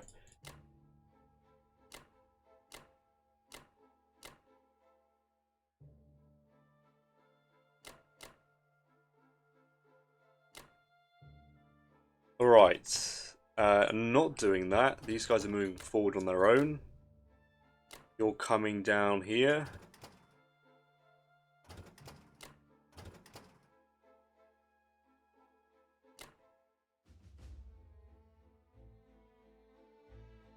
Okay, next round, I will deliver the AA gun.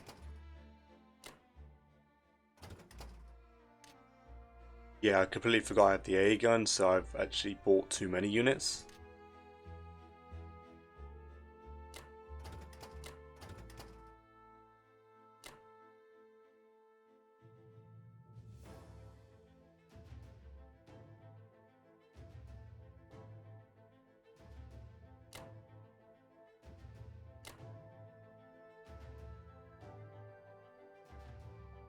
So yeah, what I did with the Germans was correct. I ignored the transport, let Japan take it. I forgot Japan had a bomber in range. And since my Germany does not have one, I could not pick it off, make it back to Germany. Into safety, basically. And now this should stop him from getting any ideas of sending any more naked transports.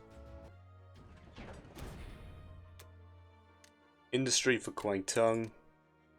2 more artilleries and 6 more infantry. The Japan war machine is waking up. So yeah, good stuff.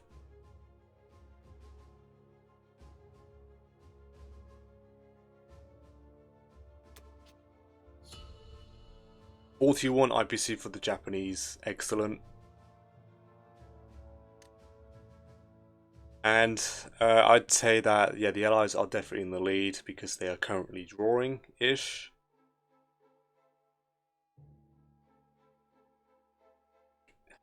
I don't know, why is that? I suppose it's because Germany has taken a beating so far. I'm just hoping Japan can get established in Kazakh. And I might actually opt for the Kazakh IC. I don't think I'll be able to transfer to a Caucasus at this rate.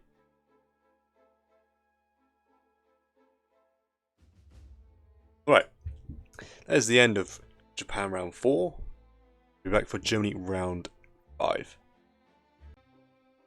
Alright, Germany round 5. Fighter, 4 infantry, 3 tanks, 1 artillery for the Americans here. Bombed Germany for another 4 damage. And took Northwestern Europe, no units lost. That's pretty amazing, actually, from the Americans here. That really does not help my case at all. I'm probably going to have to strafe Northwestern because it went so well, right? Germany is...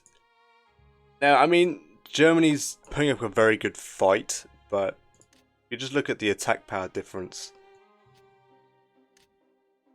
It's not an even game at all. This is definitely advantage Allies here. Germany is going to seriously struggle to keep this up. I don't think Japan can arrive in time to save Germany. I think predicting that Russia is going to be able to be a blocker, and I just can't get to Germany in time. This ain't looking very good. Round 3 and round 4 were very good for Germany. I just don't think I'm going to be able to hold on any longer. Round 7's probably when it's going to start really get dicey. I'm quite worried about that. This is certainly not ideal.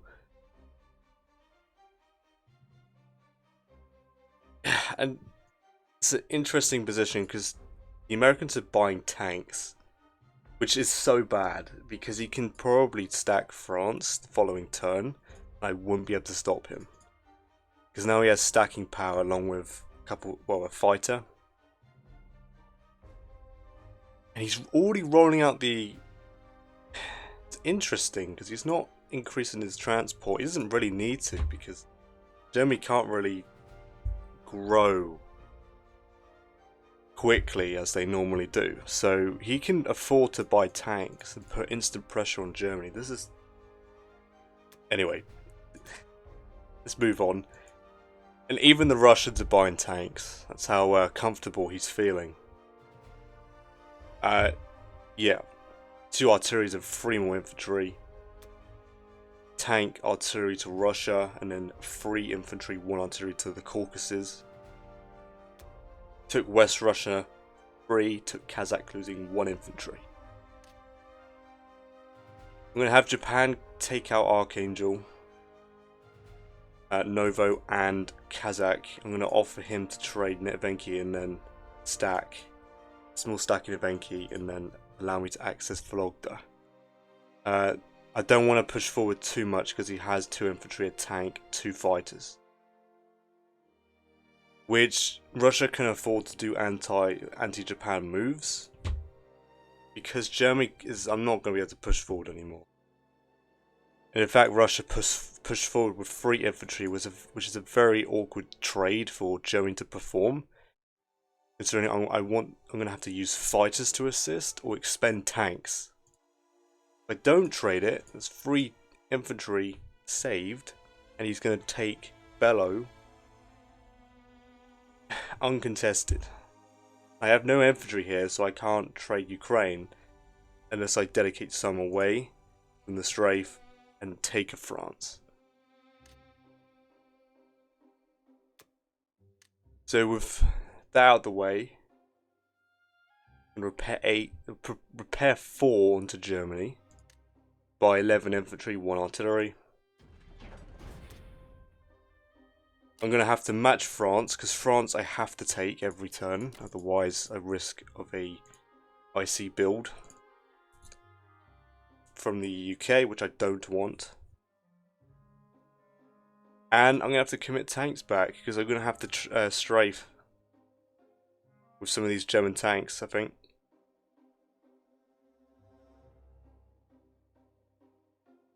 I'm not attacking Finland. I don't think I can attack West Russia. I could strafe it. I don't really want to expend any tanks. I could send 1 tank.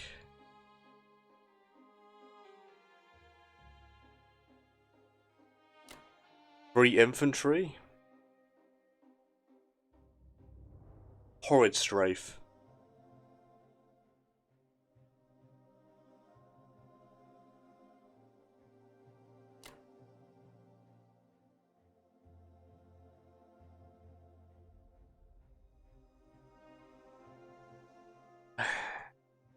Unless I do actually strafe.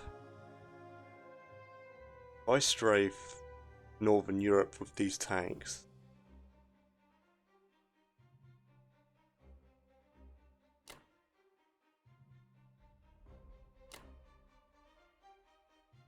send these fighters.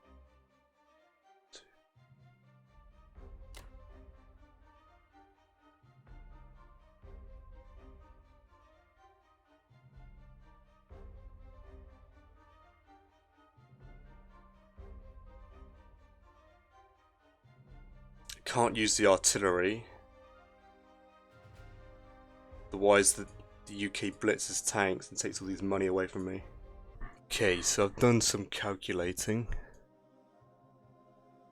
Right, so a strafe attempt on the small US stack with 4 infantry, 1 artillery, 5 tanks. I have a 10% chance to conquer. On average, I kill 4 land units. On average, he kills 2. I'll take that. I do not want to conquer the territory, because I think it might complicate quite a few things. So now I need to take France here, so I'm going to overcommit, which should be fine. It should be fine because I'm strafing Northwestern.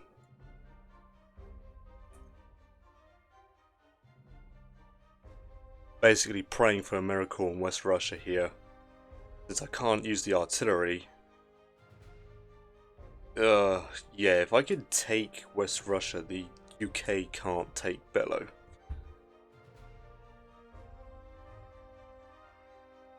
So that would be a miracle. If I use the artillery, then his tanks simply blitz. Take all this money from me. Yeah, I mean the UK with the tank play, shoving tanks, this is very bad.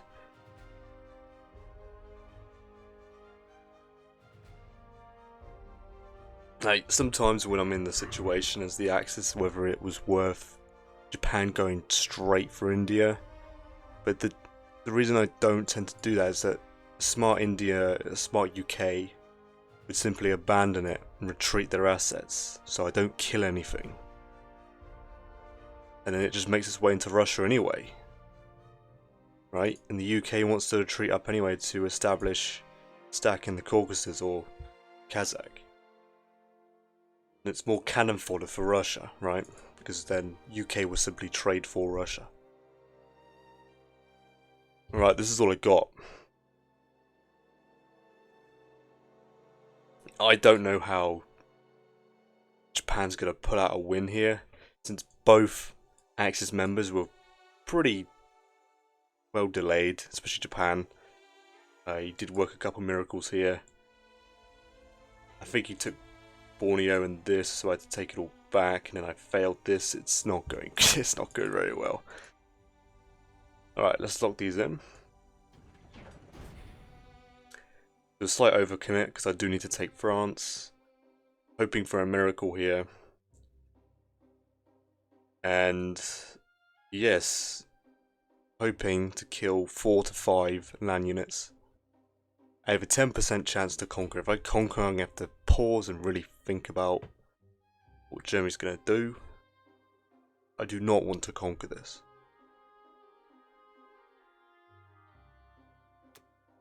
So good luck to the Germans.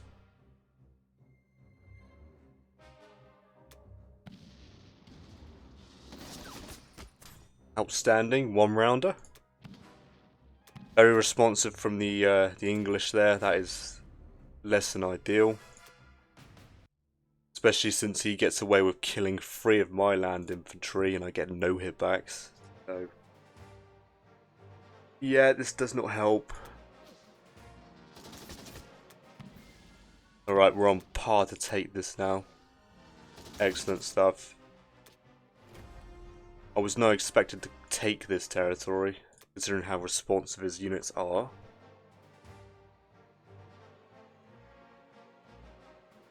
Right, I'm hoping to kill 4 or 5 land units.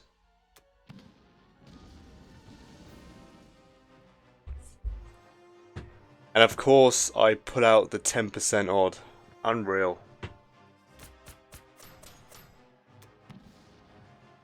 He only hit me for 1. I'm gonna have to stack shift already. I really don't want to give up ground up front. As long as he can't take Germany from behind, I think I can get away with this. But can I hold these 3 points and still be fine? Christ, okay.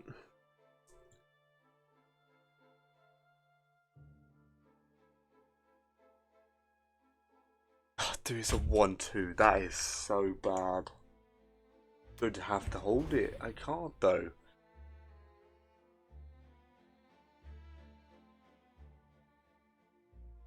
Oh, this is so bad. I'd be sacking both my AA guns because there's no point me keeping it. The UK has nothing. 3 infantry, 2 artillery, 1 tank. Cruiser bombard. I'm going to have to pause here and do some calculations. Alright, so I've done a calculation here. I can get away with leaving 6 infantry. And with that in mind, I'll send an AA gun. Leave it on keep. Because the UK will go in. On average he kills 2. Which I don't believe. I'll give him the benefit of the doubt and give him an extra hit. So he kills 3 infantry. So that'll get me down to 3 infantry, 1 artillery, 5 tanks. Then the US goes in. Yeah, the UK goes in with a cruiser bombard, tank, 2 artillery, 3 infantry. Last time I checked, there's nothing else that can reach. He's got no air force. I'll give him the benefit of the doubt. He kills 3 infantry. Then the US goes in with bomber, fighter, battleship, and cruiser bombards. 3 infantry, 1 artillery, 2 tanks. Oh, 2 fighters. Okay.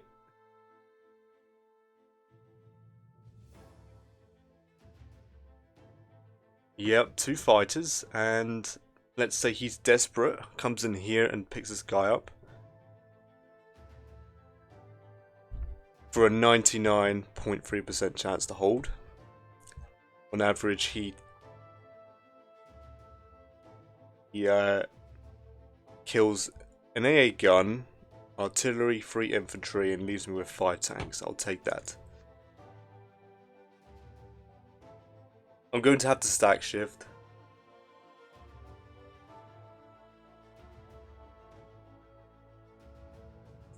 I have no other option. Now, Karelia should be safe. 8 infantry, 1 AA gun, 3 tanks, 2 fighters, and a bomber against the United Kingdom. Don't think I'm sweating too much since I took out the US assets. The US is not going to suicide 3 fighters, 1 bomber, 4 fighters, 2 bombards for 1 infantry. Ridiculous. So we're good on that part. I'm going to have to stack shift, I think. If this guy is relying on strategic bombings to whittle me down, I'm going to have to stack shift on this side now. Which means this has happened before. I might have to invest in tanks to keep stacking power to an all-time high, especially for France. Because if he double stacks with the allies, I have to deal with the problem. He can't be allowed to stack France right in front of me. Since I have my tanks back home, I have to take the territory back. Which is fine. I'm going to have 3 infantry, 8 here, 13, 16 infantry, if I need all of them, right? What I will do is leave these 2 tanks in Poland. So if I need them, they will go to France. I think. If not, they will go to Karelia. I don't think Russia can counter-stack me. He probably could. Could he really?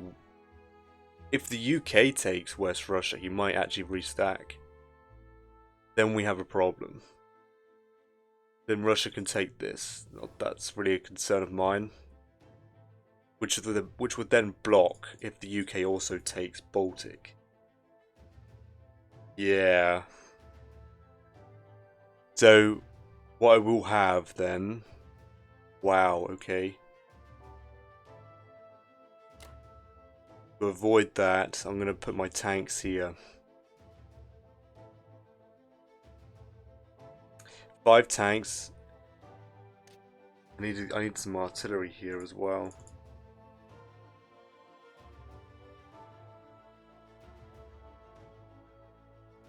Oh, he's gonna get 3 allied tanks on the stack.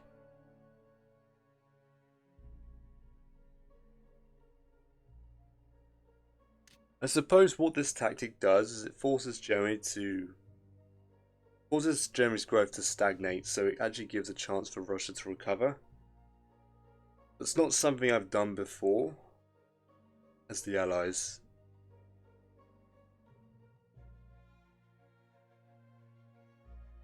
Okay, this is very interesting. I need to move on. I've spent too much time on this round. If I play my cards right, I can go for a long game with Germany. But it depends whether if he's really successful with hitbacks and bombing runs. Alright, I'll leave this as it is. I hope the UK makes a mistake and goes in. I hope he doesn't calculate. But I do remember going against this guy before, and he destroyed me in the first 3 rounds. I think I did forfeit because my Axis had a very bad start. And well, this is a common theme with this guy, it seems, if my memory serves me correctly. If he could take Germany with a 1-2, then fair enough. I've made a mistake here, but now I need the artillery up front so it gives me more trading power, but I also need it here. I'll do this for trading power to keep Russia somewhat contained.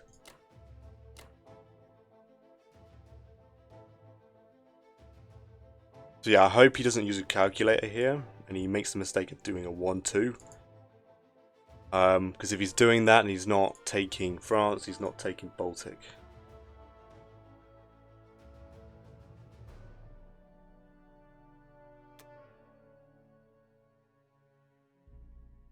Yep, alright. Good luck to the Germans. 37 IPC. It's a decent amount of money, but if he's going to keep bombing me and being successful, then it's being whittled down slowly, right? So I need him to lose his bomber. Ideally, can't be getting away with this. He's opting for the fighter return with the Americans, which will simply fly to Iceland into Russia, which there's nothing I can do about. I can't stop. So he's going to slowly build a surplus of fighters in Russia. Which is why I think it might be too late for the Axis to take out Russia in this state. Unless Germany can build a decent stack again and then kill themselves on Russia for Japan to take. But I'm in no position to start that. I might be in a decent position round 9 if Germany's even alive by then. Alright. That is the end of Germany round 5. Back for Japan round 5. Alright, Japan round 5. So there's some good news and bad news on the board here. Let's start with the good news. I think I was pretty chuffed when I saw this. So the UK bought 3 tanks, 3 infantry, 3 artilleries. 3 tanks to India, 3 infantry, 3 artillery for the United Kingdom. Combat, he went for northwestern Europe here. Killing only 2 infantry, losing 3 infantry, 3 artilleries and 1 tank. Yeah, with the cruiser bombard. That's the good news. He got the average result, in fact, which I didn't believe, but he got it, right? So now on the follow-up, the US, I have a 77% chance to hold. On average, I have 4 tanks left, which I'm fine with. It means that the Allies are gaining no income, taking any income away from me, so I can treat some of these units back. So I take that as a win, I think. It depends on what happens with the US. He has a 10% chance to conquer with the US. 20% chance to win the combat. Now the bad news is that I did mess up pretty hard with the Japanese. And the UK attacked Szechuan. Killing 4 fighters, 2 artilleries and 2 infantry. As if my Axis needed any more problems. I've gone and completely forgotten about the potential hitbacks that the UK could do against a Szechuan stack. I've been hyper aware of it through every Axis game except this one. It completely slipped my mind, and I did not realise that he had 3 tanks, Well, I noticed the tanks, but I expected them to go towards Europe. But no, he'd gone against Japan instead, taking out 4 of my fighters, which is absolutely an absolute pain. I did not need that at all. And the UK got an above average result. On average, he loses 3 tanks, 3 fighters. He only lost 2 fighters and 3 tanks, killing a lot of material.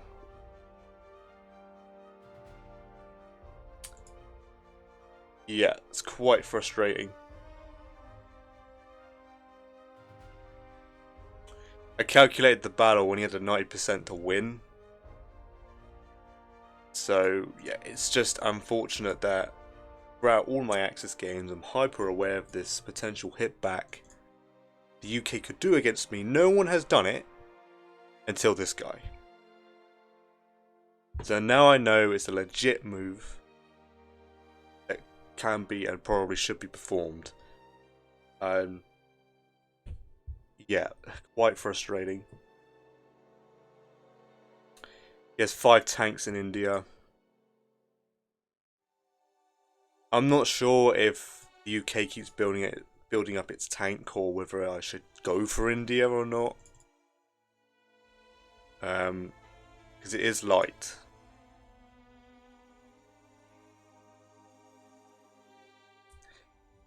I actually don't know my odds. I could check just in case, but I seriously doubt he's going to allow me to take India and also perform that move at the same time. Saying that, I don't know if he's using a calculator or not, because he hit this. He might be going for the 1-2 odds, but he only has 20% to win the battle. So I don't know. Big mistake. So I'm going to pause here and think whether I should go for India or not. I have a 23% chance to conquer India. I could go for the Burma stack, but then the Allies just simply fly all their aircraft to India.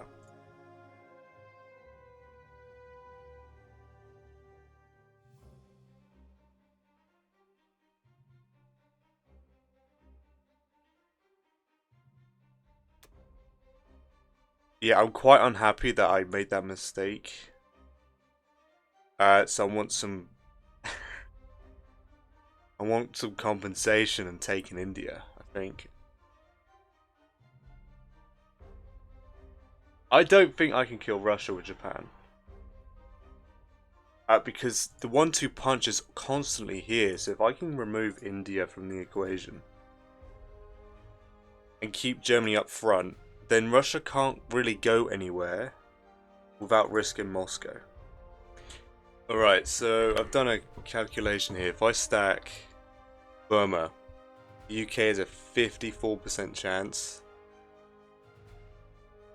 to win the battle and a 36 to conquer. If I leave 6 infantry. Oh, actually, if I bring these 2 as well. Alright, so either that, do I intentionally leave him a favourable battle? The problem is that if I do that,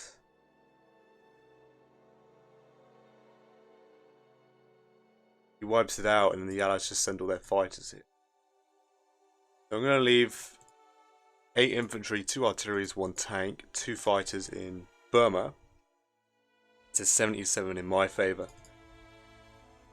So it's exactly pretty much the same odds for Northwestern and Burma. And I'm going to go for India. I don't think I can take out Russia. I think Germany can maintain a forward position. It depends on what Russia does, really. I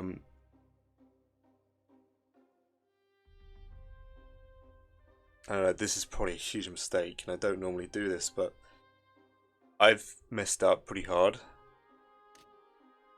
The Allies have been ahead the entire game because he's had a strong start.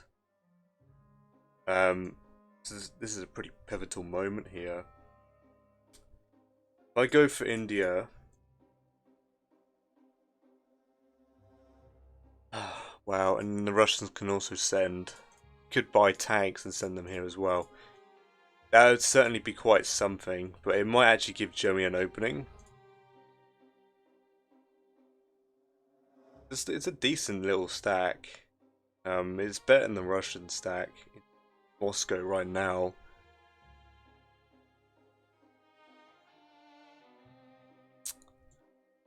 Yeah, and what I will do then is probably chuck the bomber and 2 infantry at this. I want to kill this UK fighter. I don't know whether he intentionally left it there to make the trade harder, or he left it there because that's the only valid place it can land.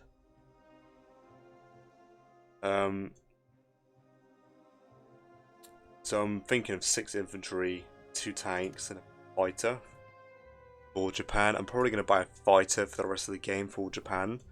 Since I'm going for India, I'm probably going to send, when I can, the odd fighter to Germany. Since Japan's not coming for Russia anymore, this is why I think it's a mistake. Yeah, I'm going to go opt for this, so let's lock this in. The only combat I'm doing is Kazakh, I think. You know what? If that's the case, then I'll send 1 infantry forward. And I'll give him a 35%. Because I want something here to trade, potentially. And that's it, that's everything. That's the only combat I'm doing. The problem with the fighters being here is that they go 1, 2, 3 and land here, so I have to stack here again, otherwise the UK wipes out my air force. 2, 3, 4, 5, 6. I could leave the bomber there as well. But no, I'm going to leave the bomber in Guangdong. There'll be 2 tanks there, so they're safe from the bombers. Not that fighter though. He could do a fighter 2 bombers. That'd be interesting. Why not? I guess.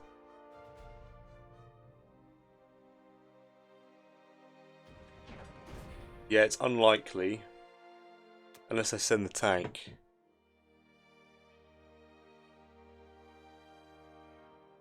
Could send the tank. It might entice him to hit this.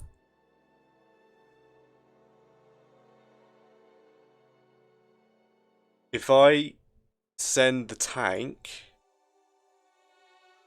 and don't put the bomber here, it's a 55 in my favour to hold, a 40% for him to win, 25 to conquer.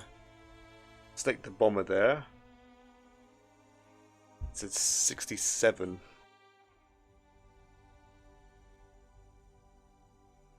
Yeah, let's take out this UK fighter.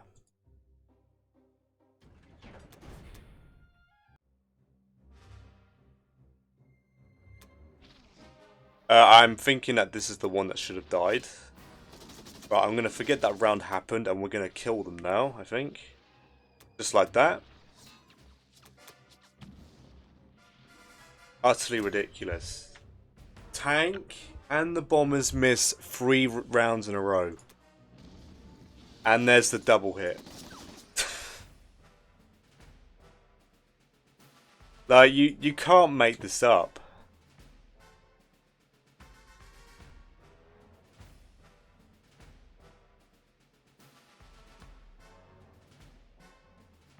Do I finish it off? It'll be an even trade.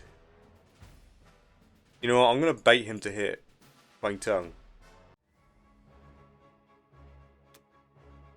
Oh, that is so ridiculous. What was that? It makes 0 sense how this happened.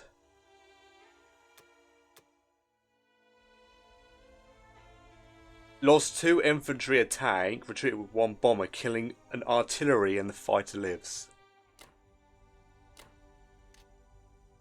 It's truly...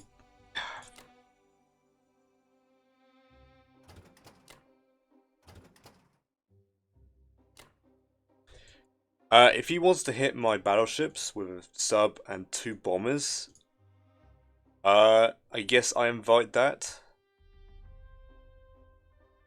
Oh, hang on a minute. He has an attack here as well.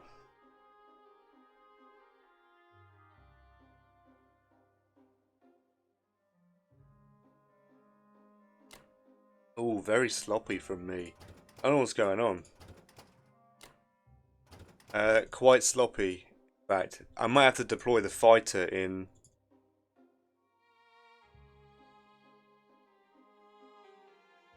in 61.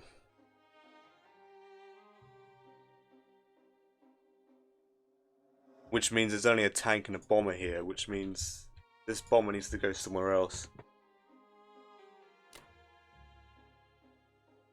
So if I deploy the... if he wants to air raid the tank, be my guest. Hopefully my tank wakes up and actually gets a hit. It's quite ridiculous how that survived. I overcommitted for the reason of killing the fighter, and 3 rounds in a row, my tank and my bomber misses, and I got an infantry hit. Utterly ridiculous.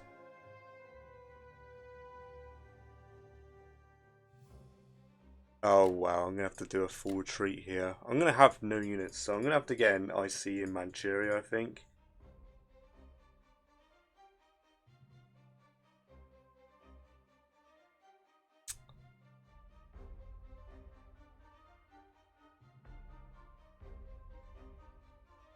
Well, this is all Japan's got. This is so awful. Very poor performance. On top of his insane dice, it's not a good combo at all. If he wants to air raid my tank, be my guest, I guess. But yeah, if he wants to hit the 2 battleships, the battleships should be pretty responsive. He might kill 1, but I should get 2 bomber hits. I can tank 2 hits, so the surprise strike might happen. Let's say this guy's dice is pretty good, so he will get the surprise strike. Hopefully my battleships hit twice in the first round. That's the sub and a bomber down.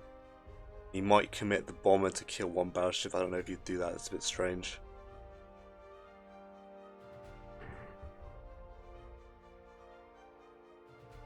Anyway, this is it for Japan.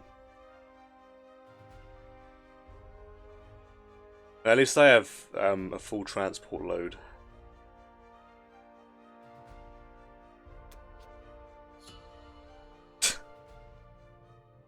I couldn't even take Kazakh. It's utterly ridiculous. I'm not going to bother calculating it because the odds will probably just piss me off. So, yeah, that is the end of Japan round 5. And we'll be back with Germany round 6. Alright, Germany round 6.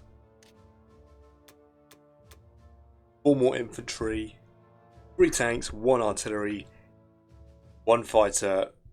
I am getting really bad feeling about what's about to happen to Germany here. There's a lot of American armor. I've not seen someone invest like this as the US before. This is completely new to me.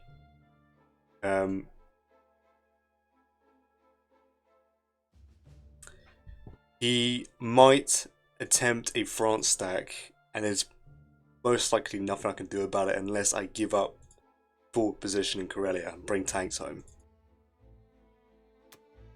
Combat attack northwestern, losing artillery, 4 infantry. No, that's me. I lost an artillery, 4 infantry, 4 tanks, 1 AE gun. I held on. The attackers lost 3 infantry, 1 artillery, 2 tanks, 1 bomber. So I held on against the 1-2, but just barely, and it's material that Germany cannot recover, right? I hate this because I've chosen as Japan to go for India, which is probably one of the worst mistakes I've done as the Axis, considering what state Germany's in. I'm just not reading the board at all. I don't know what's happened here. And this is the weakest. This is the weakest my Axis has been round 6 in a very long time. And it's funny because if you look at Russia, there's nothing to Russia, right? There's nothing to Russia's build here. So much so that I could actually restack West Russia and not sweat really. But it doesn't get me anything because I can't transition to a Caucasus stack because the UK has 5 tanks. Whatever he sends to Persia on its turn. Ooh. I could spin that, stack West Russia this turn, force him to retreat. He wants to dead zone the Caucasus. Like, he doesn't have to do that with the UK. He could probably do that with Russia if I'm being honest. Before I get ahead of myself, 4 more infantry, 2 more artillery for the Russians. They all went into Moscow. And he's expanding. Russia's expanding, which he can because there's no Japanese resistance really. Took Ukraine, losing nothing. Lost 2 infantry taking West Russia, so he's fully pushed out like a max. Attacked Xinjiang with an infantry. 2 fighters losing the infantry, so I held on. That's a little win, I guess. Took Ivanki, losing an infantry. Depending on the situation down here, I don't know what the UK is going to do. He might just nuke my Japanese stack, which would just be perfect, really, because that means both Axis members have nothing to their name, really. They're on the same strength as Russia. Which is certainly an achievement to achieve as the Allies members. I mean, it's kind of hilarious. Japan's only double the strength. This is so bad. I think on Japan's turn, I will hit Ivanki here to take out his tank. That's with the bomber. The bomber can land over here safe somewhere. He can't attack my bomber, but yeah, infantry, artillery, bomber. Solve that problem. I don't know, do I commit to the West Russia stack with this pathetic stack that I've got going on here? I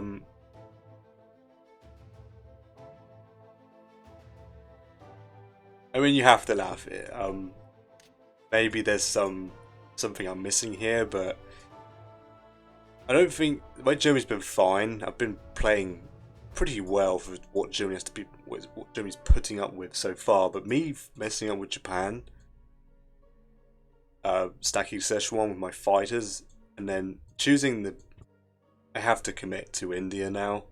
That's why I hate it, because the Allies can simply just fly a bunch of fighters over and be done with the problem.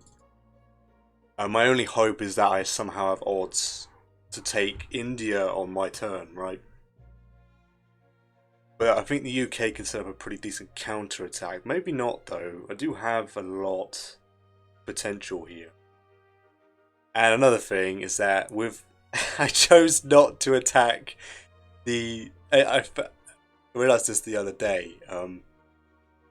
I ignored his sub when I could just simply attack it with my destroyer, solve the problem that I was worried about the sub and 2 bombers attack. So he might actually take that battle. That would be interesting. Hopefully my battleships hold on strong. I have 4 hit points. Yeah, it's just if I'm gonna make mistakes in this game, let's just get him all out in this game here. This will be my buy. Probably not the correct one. I'm going to nuke. I'm probably going to lose a fighter here. That's the funny thing. Oh, man.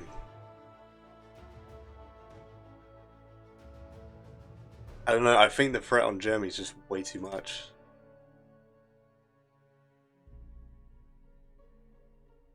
Could probably push men. What would I have? I would have 5 fighters, a tank, 5 artillery. Well, I could do that. I could work with that. Could I pull that off? Stacking.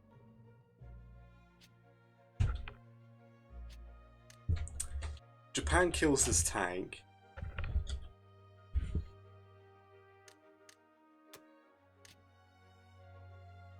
If the bomber even lives, right? Because I think there's a 33% chance he conquers. Yeah, 5 infantry, 2 artilleries, and 2 fighters. I don't think will be enough to live up to this. This is more of an empty threat of a Caucasus stack.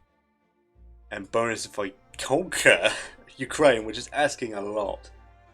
Right, let's lock these in.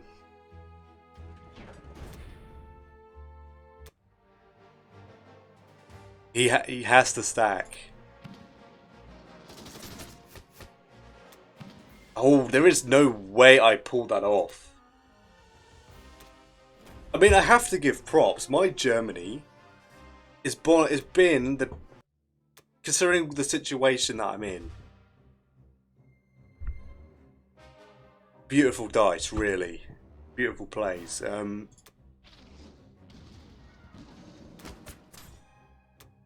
Oh, there is no way. The dice gods are on my side for my German tax.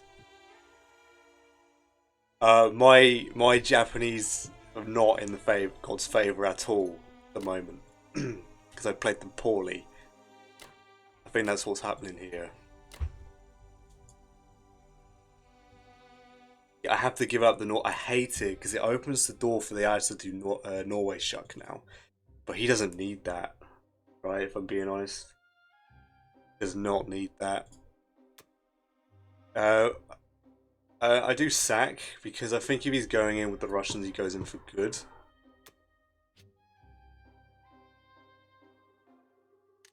And the only he could some weird air raid with the Allies, but why would you ever do that? That makes 0 sense. But maybe that's fine. You trade all this air power to kill the German stack, right?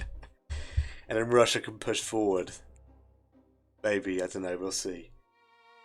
I've spent enough time on this turn, so I better just end my turn of it. I'm going to go through Poland here. Said 2 extra infantry. I cannot believe I pulled that off. Absolutely ridiculous. Losing 1 infantry. Like, at best, I could have hoped for is just to kill the infantry. Conquering it. Beautiful stuff. So I'm going to have 5 artilleries. I'm going to have a pretty decent attack on France, but I'm pretty sure he still stacks it regardless. Because it forces me to attack it, otherwise he just stacks harder the next round, so it literally doesn't matter what I threaten. The Allies have Germany on the ropes, and this is what Germany has to offer.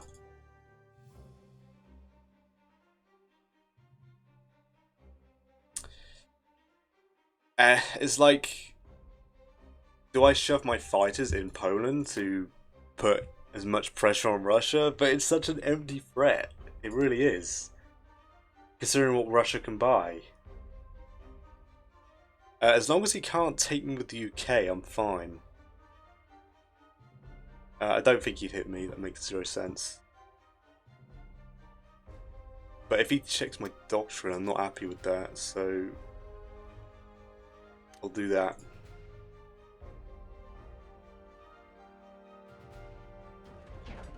Whatever. I'm gonna let this game pass through here.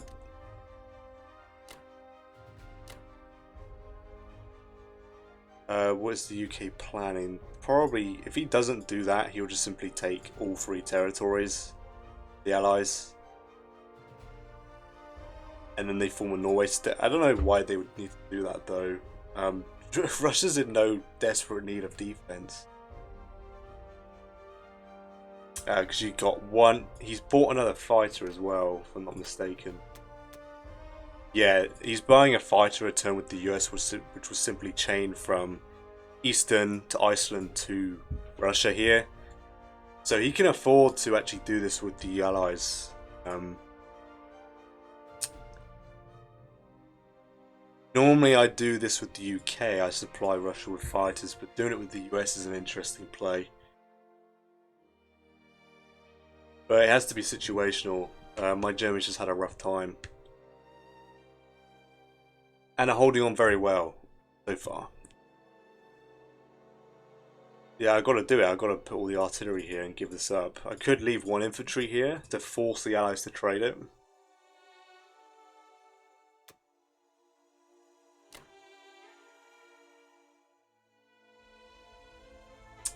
Because if the US does it, I might get lucky and pop his infantry. If the Russians do it, I might get lucky and pop his infantry.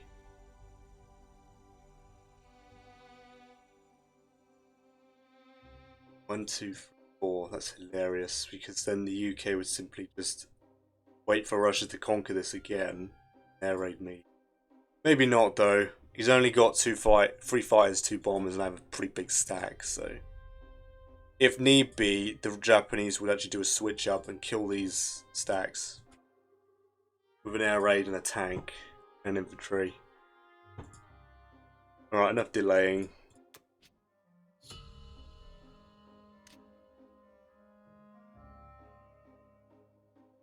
I think it's been Allies in the lead for the entire game, if I'm being honest. Yeah, the problem is that at the start of the game, the Axis have the advantage because they have more material and better strategic positioning, right? But the Allies always start with the economic advantage, if I'm not mistaken. So that's why the Allies have to do delay and dodge tactics, right? Dodging the devastating attacks of the Axis, delaying them for as long as possible, so both the United Kingdom and the US can get into gear and help the Russians, right? Well, he's taking his turn, so I'm going to pause here. It's the end of Germany round 6. Go for Japan round 6. Alright, Japan round 6. 5. 3 fighters for the UK. Of course, they went into India here. This is a panic to hold India. If I can conquer it, then the Axis have a pretty good chance, I think, of the rest of the game. It really does depend on how long Germany survives, right? Yeah, this is a straight panic buy, which I hate attacking into, but it's all I have. This is all I have. Strangely enough, his defense is very, very strong, considering what I'm throwing at him still. Mostly because is that I don't have much attack power. I have the numbers, there's no attack power, so I'm relying on ones. Very bad. So I'm praying that I get lucky.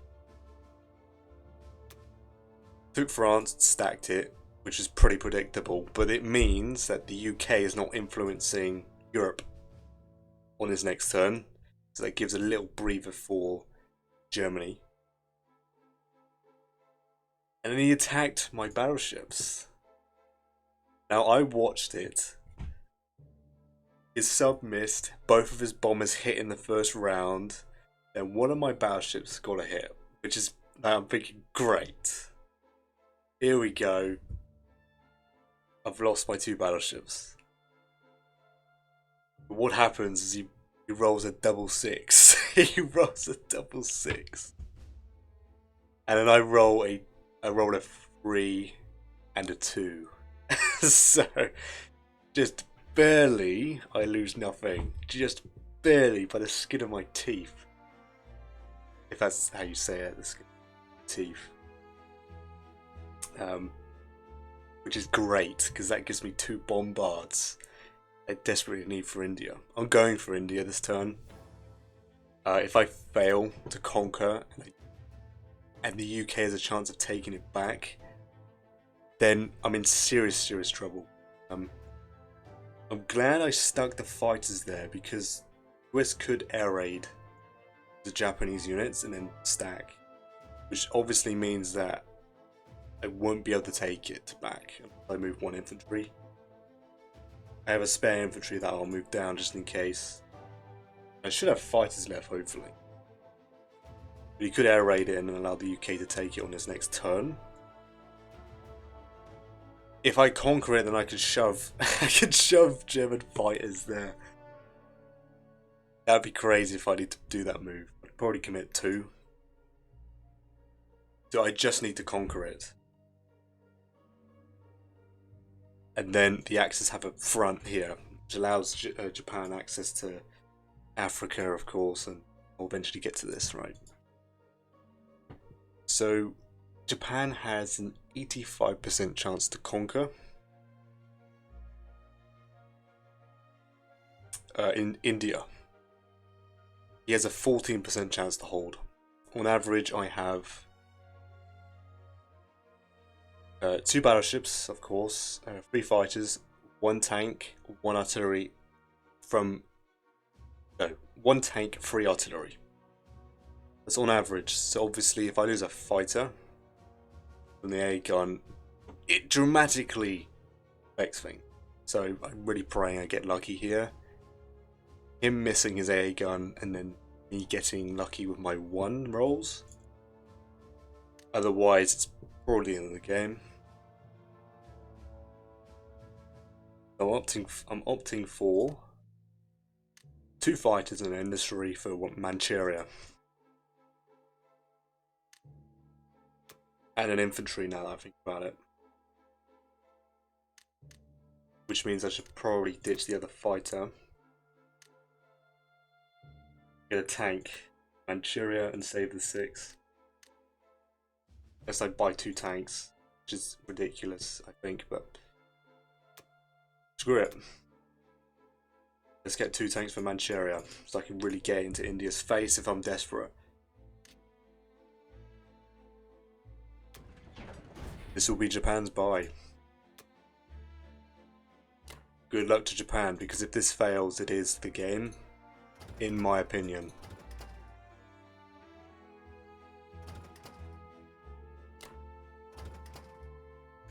It's truly incredible, because even after everything I'm throwing at him, Japan takes heavy losses, like really, really heavy losses here. I actually forgot I had a bomber. So include that, please. Apparently it's a 94. I don't buy it until I take India, because India's always a finicky battle. I've taken 80% and have nothing left, or I fail, so I'm not interested in hearing about that. So what I will do is actually just chuck them at this and pray I get 2 hits. Just want to kill the tank.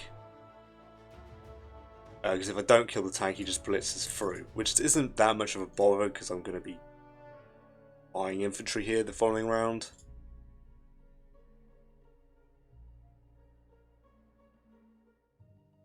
It's favourable. If I've not miscalculated here, I might have severely miscalculated here. I'm going to pause here because I might have miscalculated. Yeah, I think I might have slightly miscalculated. I think it's not, I say it's not by much, but it's actually an 87%. To conquer. That's all I got, right?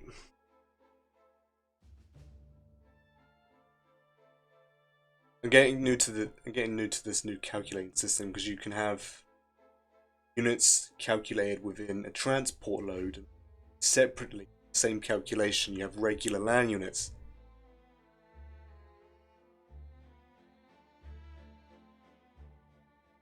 So yeah, I definitely added too many units.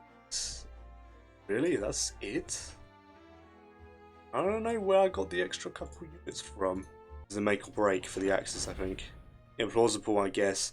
But if all my bad luck must go onto one battle, it will be this one, please. Alright, good luck to the Japanese. I need my ones to really pull through. I need his AA gun to miss. Excellent start so far. Oh boy, I cannot believe that. Unbelievable. Now I need my ones to pull through, and of course my heavies.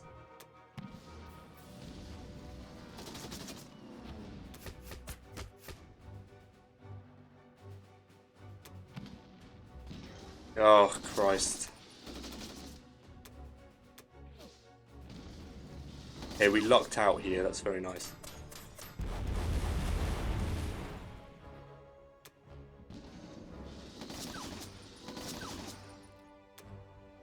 Alright, I think I'm getting an above average result here. I'm very chuffed with that. The India battle I always hated. It makes or breaks a Japan, because you have to completely get out of your Japanese shuck into China. It just ruins everything, and you're an entire turn behind. Wow, what a profit. Beautiful stuff. And there's no way the UK takes it unless he gets a successful American air raid on India itself. Oh, wow, okay. Yeah, I just retreat. I retreat here and stop the tank blitz.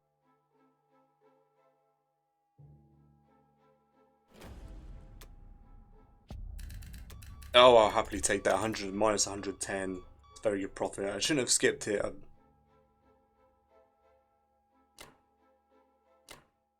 Yeah, I didn't mean to skip it that quick. I'm supposed to. Do I shove the fighters there? Does it really matter? I think I just tank rush. I hate it, but I have the tank rush just towards Russia here.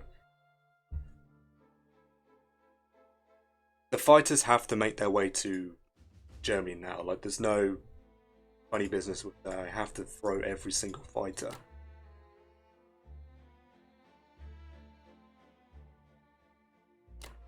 I gotta throw everything towards. Now, why leave the fighters here? Germany's probably gonna move on their turn. So do I shove the Japanese fighters in Ukraine? 1, 2, 4. That's not what I want.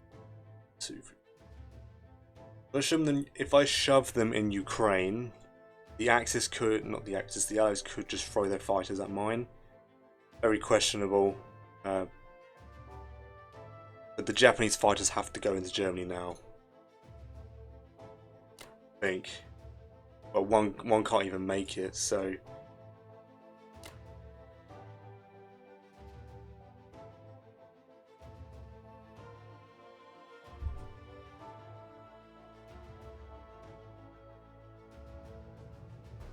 Unbelievable. This battle might have just, I wouldn't say tilted the scales in my favour, but even the playing field a little bit. Because I might actually have Germany completely show up. Because the UK is not involved next round. Like, the UK is doing nothing except moving its infantry. I've got to go point grab, and I've got to starve the UK of points. Making so much money.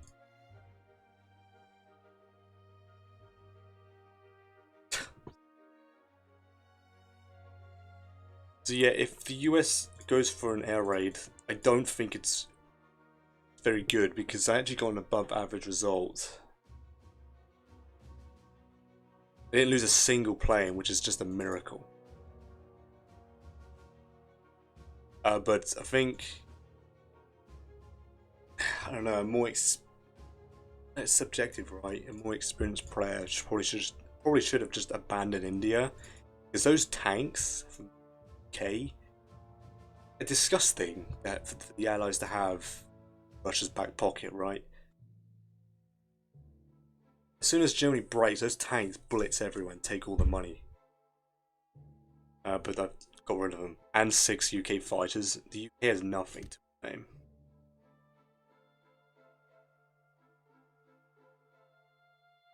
So am I happy with the 2 fighters here? Good air raid with 4 fighters. I have 1, 2, and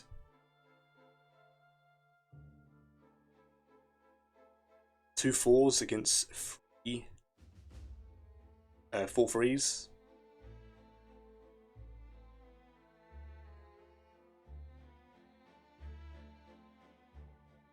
I risk it, I think.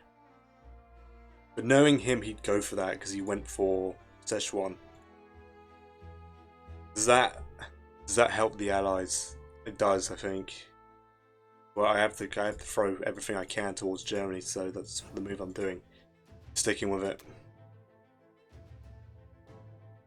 1, 2, 3. Wanna hit me? Unbelievable, truly. Probably a fighter return from the Japanese. I just got to throw fighters towards Germany.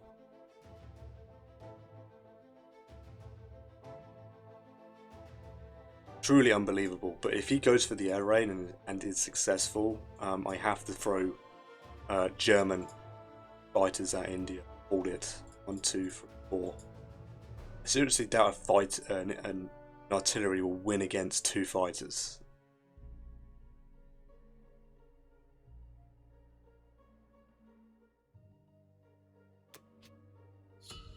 Alright, I was losing hope, but there might be a chance I claw this back. Japan might have made up for the mistakes they've made. Possibly. Unbelievable stuff, really.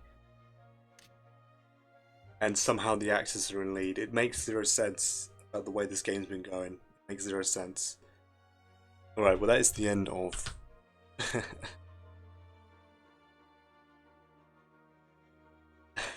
Just a beautiful Japanese round 6, and I'll be back for Germany round 7. Alright. Germany round 7.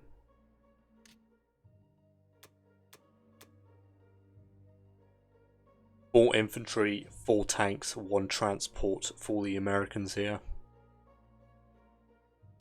Transport for 56, which is interesting. I'm guessing he's going to pick some guys up. Or he's going to come up to 64. Try and meet up with this tank.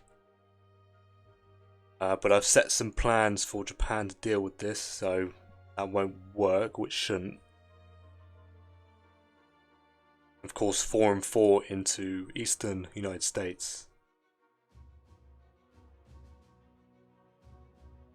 And yeah, of course, the US stacked as well, but he chose not to put his fighter down or put an AA gun down, which is a blessing for me, because I'm going to be going for France, I think.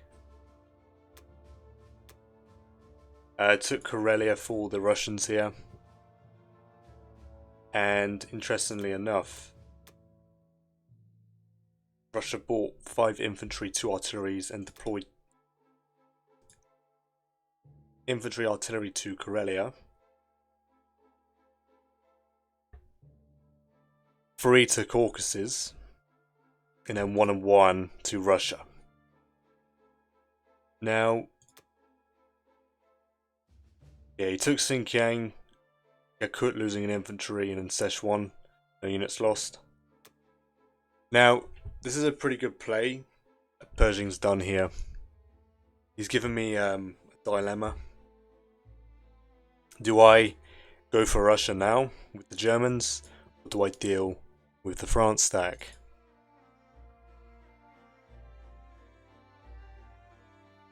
Now, I'm not desperate to kill Russia with Germany, and even if I was, it's a 64% to win.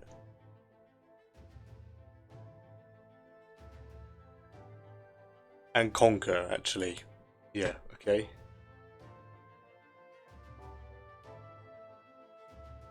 Interesting.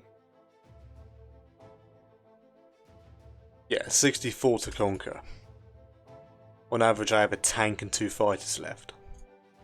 Which means that Russia can throw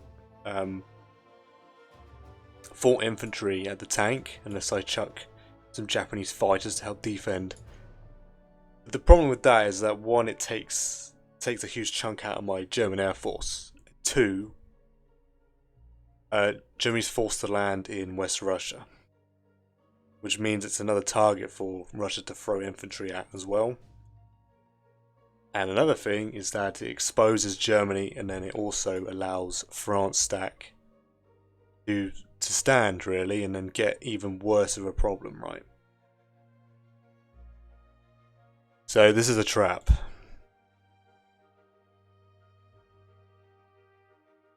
If the odds were slightly better, I would go for it. But he's deliberately given me a slightly favourable battle to try and entice me to use my air force on it.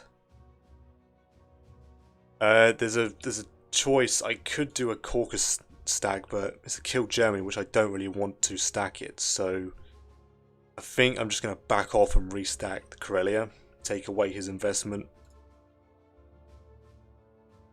Maybe trade Archangel, probably not, if I'm being honest.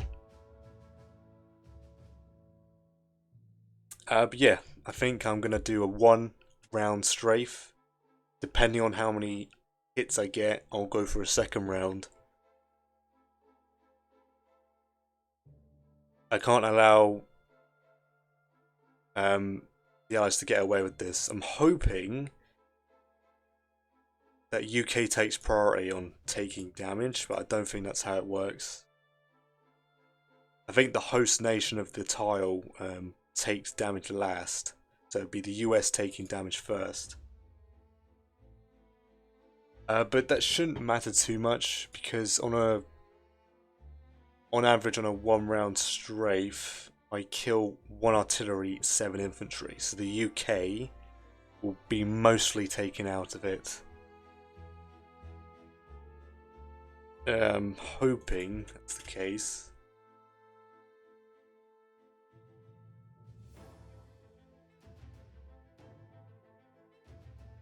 Alright, well, for my Germany here, 12 infantry, if that wasn't so obvious.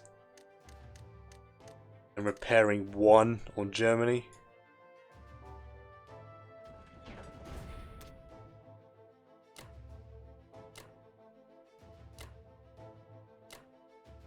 Yes. Okay.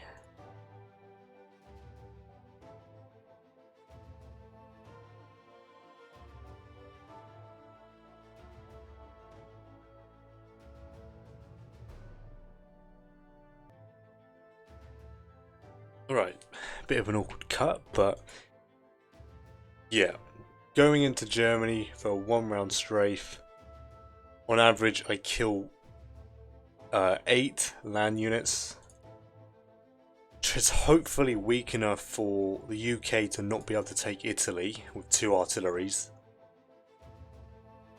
Because I want to put 3 German infantry there and then stack 3 Japanese fighters so that the US can't take it on his turn either.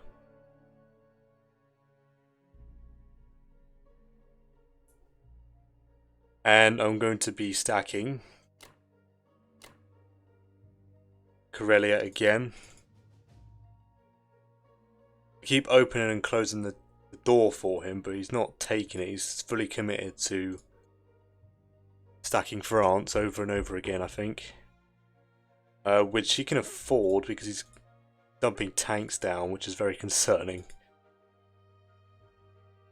This will be it.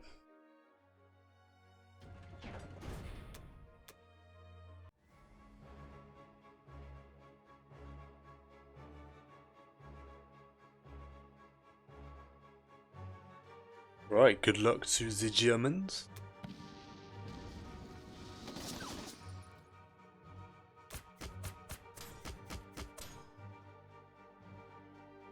Okay.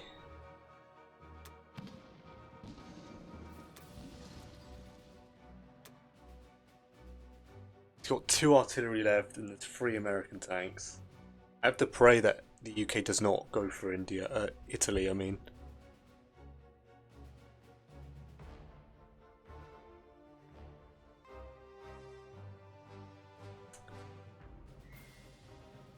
Yeah, just have to give this up. The problem is now is that there's going to be a huge buildup of American tanks. I expect him to get at least 2 more hits, so I'll be down to... Can I get away and conquer that?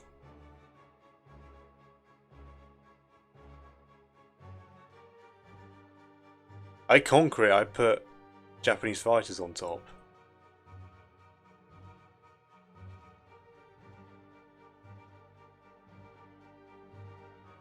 Yeah, why not? I conquer it, put Japanese fighters. 2 Japanese fighters. UK, there's no response from the UK. Why didn't I realise that sooner? I expect him to get 2 hits. He's probably going to get 3 because he's got 5 units left.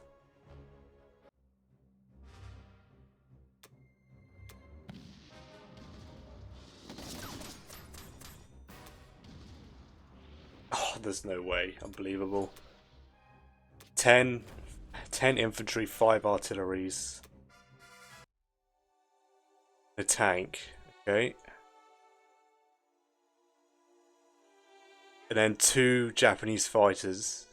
Yeah, the US hits that, that's suicide.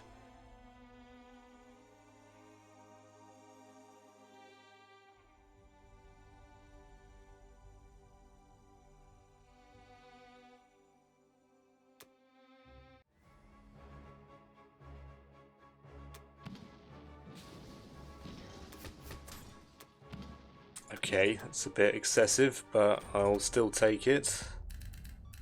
All things considered, that's very good for the Germans.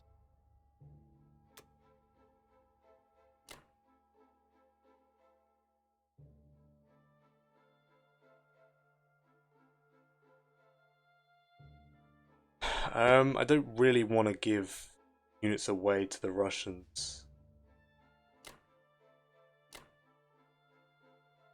9 infantry. And I've protected Italy. I'm very happy with that.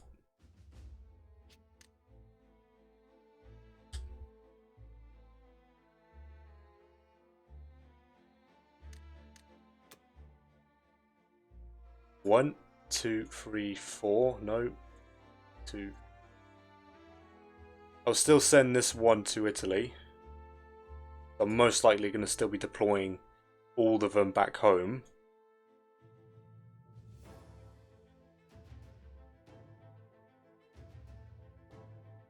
Do I do 1 and 1?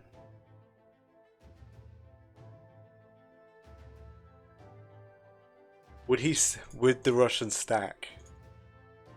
They probably could get away with that. If I'm not being funny, you could probably get away with that.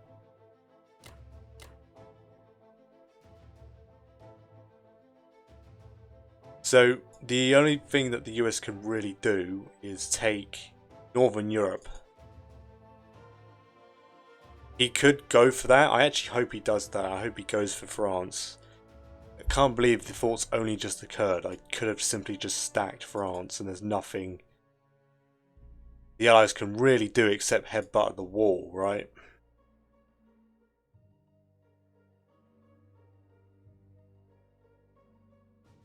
I don't want to jinx anything, but I'm fairly happy with this positioning. He goes in, he goes in. There's no way he gets through 10 infantry with what he has. It makes no sense. I invite him to headbutt France. If he wants to keep headbutting France over and over again, I'll keep resupplying it. That's fine. Germany can just hold Karelia to Bellow. Right, just keep this border going somehow.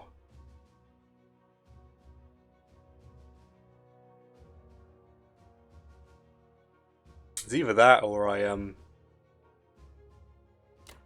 give up because he's obviously going to take it. I just let him have it for free. If he wants to chuck 3 infantry forward, then I can actually trade it with Germany with 3 infantry. Yep. Excellent. All right. UK's not going to do anything. 40 income. He might get a fourth transport. That's what he should do, actually. He should get a fourth transport. And then Japan really has to cut down his production here. This fighter will make its way here. That's very obvious. He could air raid these 3 infantry. That would suck.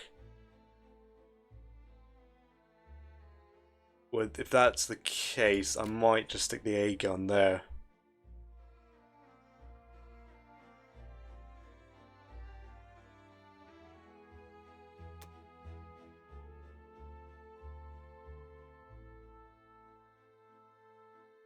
Right.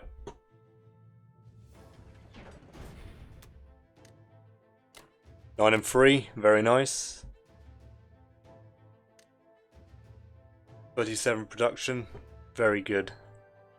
So the idea is that Japan will air raid this tank with this bomber, this fighter, then land in Bury. He doesn't blitz any of this territory or goes for Manchuria. These 2 tanks will probably headbutt these 2 infantry. I pray I get 2 hits and he doesn't get 2. I could stay and hold, but he could do 2 infantry, 2 fighters. I'm going to have 2 tanks and 2 infantry most likely. So it's pretty much the same. It's the same attack power and defensive power, but he might get the edge on me. I'd rather go on the offensive. It's annoying because they're expending tanks, but... Alright, good stuff from the Germans here.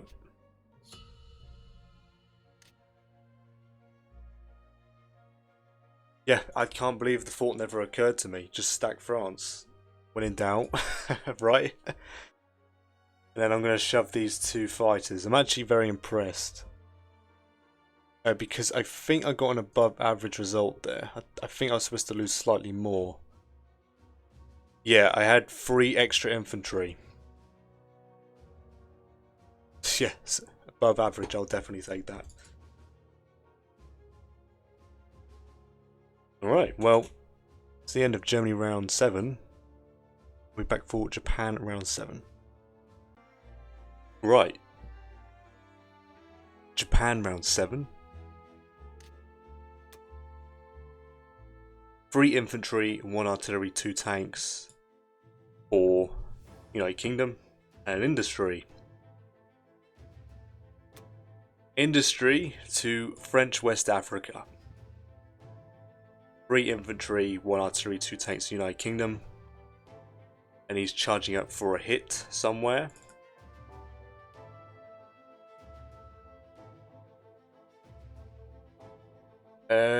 Yeah. The industry is very questionable. I've never seen someone place it there before. I get it, he's predicting, obviously, Japan's going to take all of Africa and that. But that is probably one of the worst places I've seen an IC placed. I was thinking he'd go for Canada instead. Or just ignore that and get to a 4th transport now. But no, he's sticking with 3. Yeah, I don't know. I think that's a waste of money.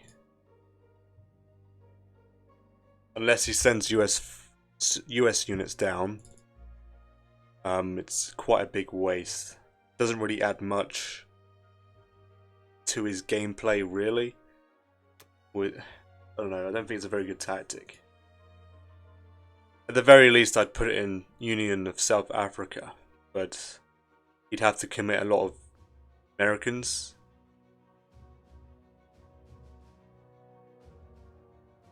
Yeah, I don't know. Very questionable. I don't agree with it at all. With Japan, I'm going to get 7 infantry and 1 artillery, 1 transport, 1 bomber. Now, I'm going to try and win the game for round 9. I'm going to try and win by point cap.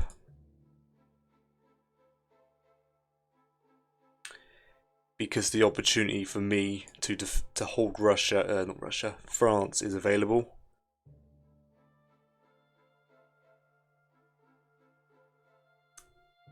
Yeah, I have 2 fighters available. US does not have odds on this stack anyway, but I'd rather put fighters there to ward that off. It's either that or I put them in Germany and hopefully bait him to hit me. I'm worried about the US charging by waiting here, bringing the rest of his forces up and going for a big 1-2 on round 8. That is what I'm worried about. So I might actually just leave the Japanese fighters in Germany. On average, the US kills 4 infantry.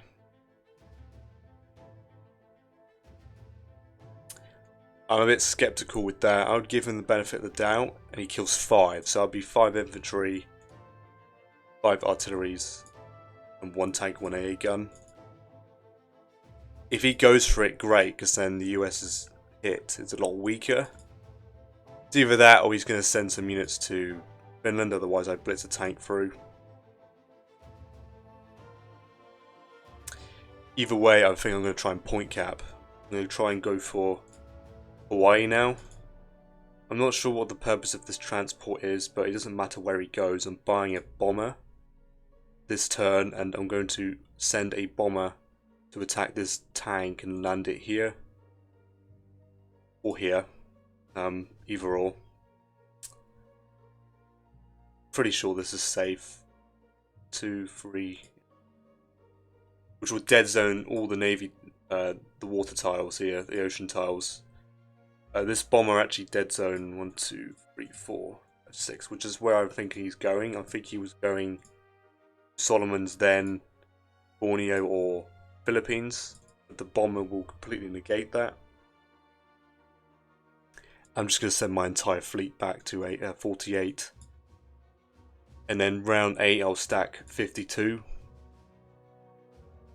Hopefully. And then take Hawaii round 9. US has to build a fleet this round or the round after to really contest this. But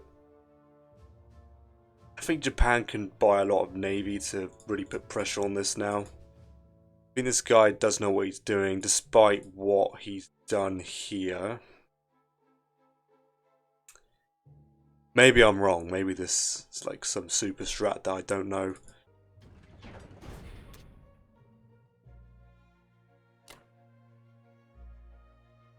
Okay, so the plan. I think I was going to pick up 1 artillery. I'm sacking the transport to take.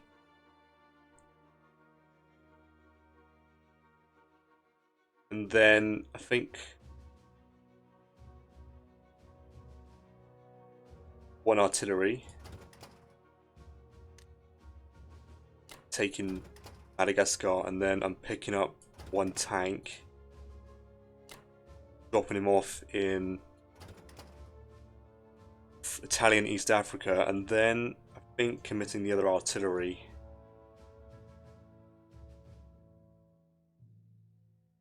It doesn't really matter if I don't conquer this at all.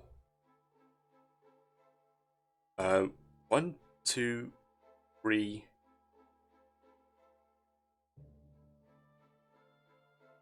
4. Yeah, so if he wants to take out a Japanese transport, be my guest.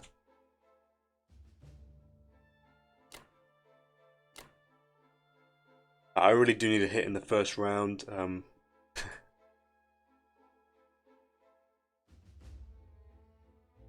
Another game that I'm currently playing, I sent a tank and a bomber after 1 infantry. Both of the bomber and tank missed, he got a hit.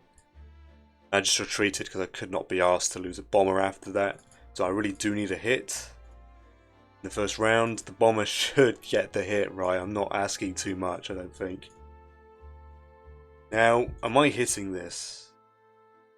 I think what I'm planning is picking up this artillery, coming to 48, and then round 8 I'll pick up this infantry and go to 52. So I'll have 2 transports, and 2 bombards, and 2 bombers to take out Hawaii. I'm going to go and hit this for 1 round. If I get 1 hit, he misses, I might retreat. I just don't like the fact that he can attack me with his fighters and potentially take the IC, which just cause more problems.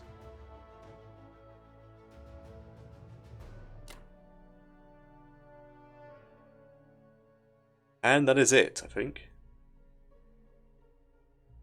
I actually have a spare transport that I'll send to 61, and then they can pick up more units the following turn.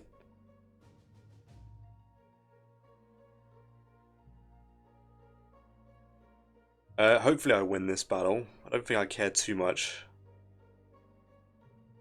But I'm going to be sending my entire navy and 1 transport to 48.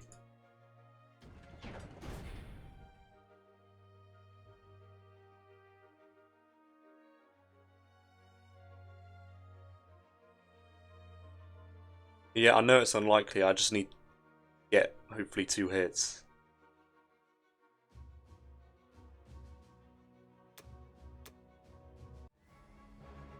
Alright, good luck to Japan.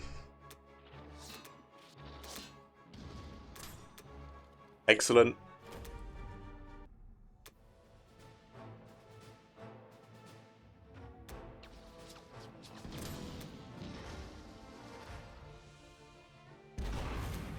Yeah, sack the fighter. The bomber will be useful for Hawaii. I'll take this. I don't like it because I'm committing a tank, but...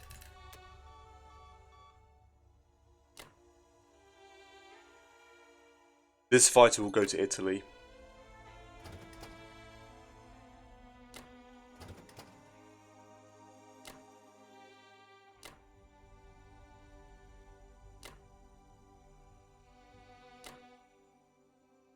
It should be fairly obvious what I'm doing here.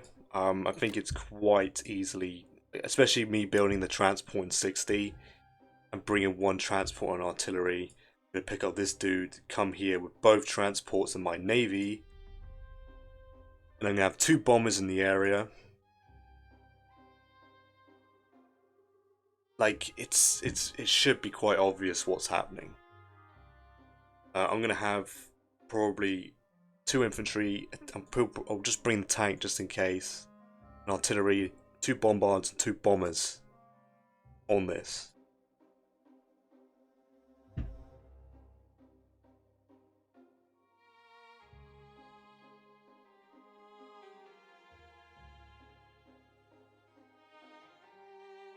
Yeah, this should be fine. What's going on here? I don't know where he's going with this. He has to come to 64, surely. 1, 2, 3, 4. I mean, he could go to 65, pick 2 guys up, and come back 56. He might do that, and then buy a fleet. And he might charge. If that's quite concerning, because then he's going to contest both Hawaii and France pretty hard. That's probably the only move he has, right? Builds a fleet and then holds with these guys, so you have 14 land units from the Americans and 6 from the UK on France, so I might actually have to give up France.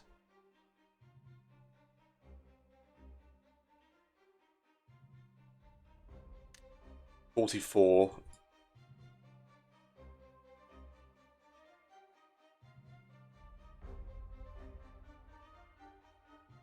If he does anything, if he doesn't buy a fleet on this round, and if he hits Germany this round, then I have pretty good odds on holding France, taking Hawaii, I think.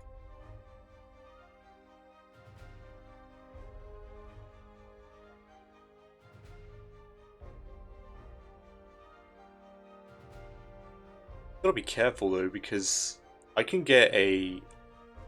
If I position myself, if I put this tank here, take this transport, or take this transport, pick up this guy, I'm going to have a tank artillery on French West. So he's going to have to put something else there, I think. 1, 2, 3, 4. That's an option. No tank or anything, so... Alright.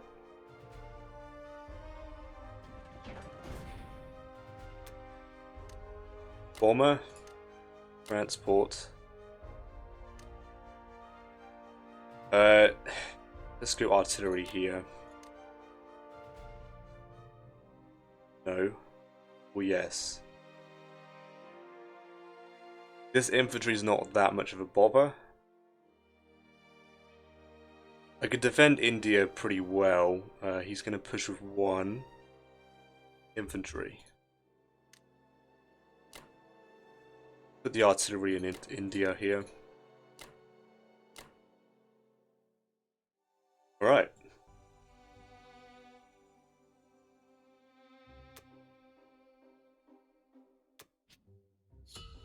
I don't know, it looks... of course I have bias here, but it does look fairly obvious what I'm planning. Why would Japan actively go onto 6 transports like this?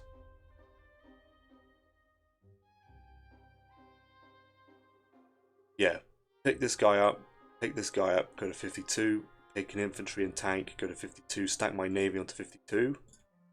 I could just buy a load of bombers for Japan to completely dead zone 56. It doesn't matter though. Whatever, the bombers will be in Wake Island next turn. He could take Wake Island, that's certainly quite questionable, but then I'll just go to 59 instead. Alright.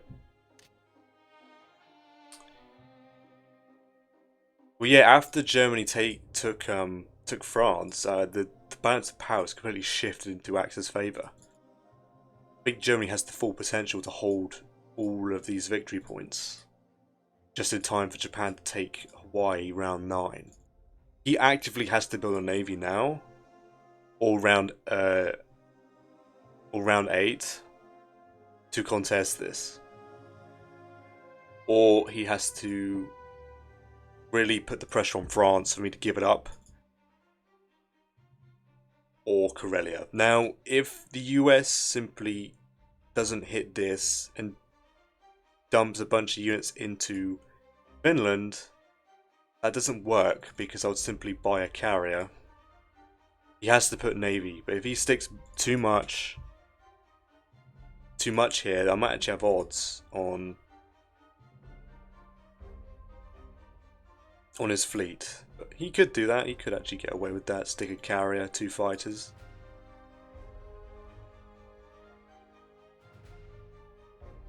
Alright, well that is the end of Japan round 7. We're back for Germany round 8. Germany round 8. 3 submarines, 3 infantry, 2 artillery, 1 tank for the US. 1 sub to 11, 2 to 56. 1 tank, 3 infantry, 2 artilleries for Eastern United States.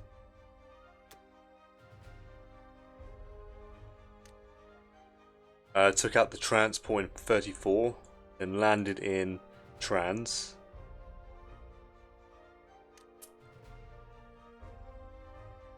And then, did he air raid that and no units lost? Yeah. Air raided Persia, killing the land units. And of course losing no planes, so that's really helpful. On Japan's turn, I'm going to throw an artillery. This artillery, this fighter, at this fighter to hopefully take it away from him. I get some consolation here. Tank will just blitz to Union of South Africa. Now, I was planning for the point cap for round 9. It's still available to me, I think. But the way I was initially going to go about it is kind of too obvious, and it risks a little too much. So I'm going to give up France this turn and hopefully restack it next turn.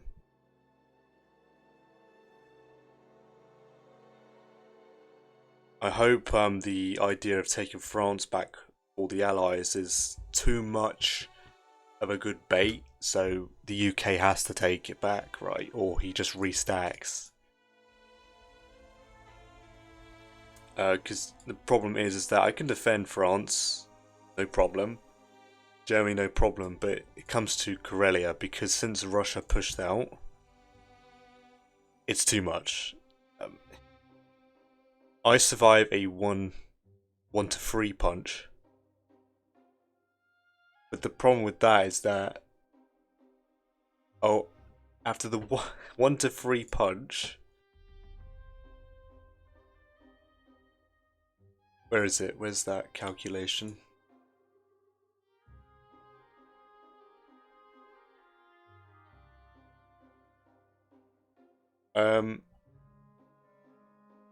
I roughly have 7 fighters, 1 tank left. That is not okay, because then round 9, when I need to stack Karelia, the Americans will...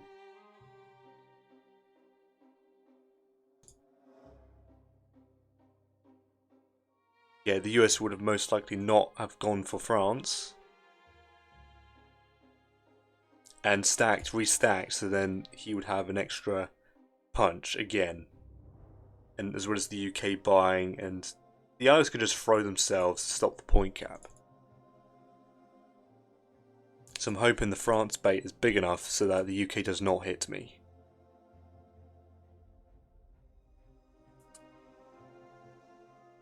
Yeah.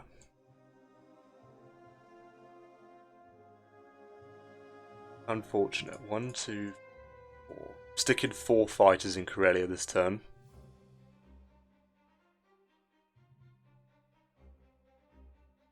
And sending 9 infantry, 1 tank to Baltic. So I'm going to send 2 infantry, 4 fighters, an infantry AA gun. Income strafing Finland this turn. I'm going to send 4 infantry, 1 artillery, 4 tanks. And on the first round, I have a 4.5% chance to conquer. So it's unlikely I'm going to win the battle in the first round, which is, I'm going to go in for a 1-round strafe. On average, I kill 3 land units, which I'll take. On average, he kills 2 my units. Yeah. But anyway, for my buy, it's going to be 5 infantry, 2 artilleries, and an aircraft carrier. Because he placed unguided transports in 3, I'm going to fly 1 fighter, 1, 2, 3, 4, land it on the carrier deployed in 4.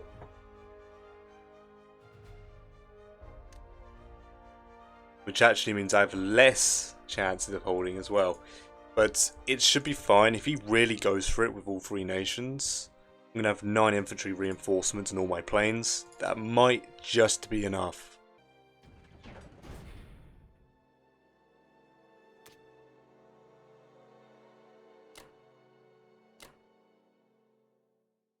I would prefer to take Ukraine, so he's forced to trade it back, but I just want to kill the land units. And that's the only combat apart from this one. Now, I really do not want 6 hits. On average, I get 3. If I conquer Finland, then Germany pretty much collapses in on itself, because the Allies would just swarm the north and build the bridge. And it's super unlikely Russia's going to fall to the Axis. because the bridge will be set up, the land bridge for units. Also, the Allies could directly trade with Germany. Japan's in no position to even put pressure on Russia at the moment. It's round 8. So, I cannot conquer Finland. If I conquer Finland, 4.5%, the game might be over for the Axis. I don't think I can recover after that. Because the Allies have already caught up in attack power, so... Alright, good luck to the Germans, but not too much good luck for this one. I'll definitely take an average result, which is 3 hits, for me.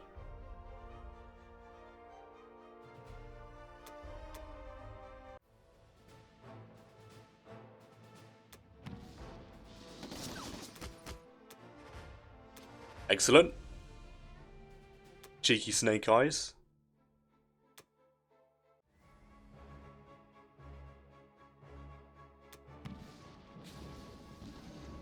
Oh my, that was so close.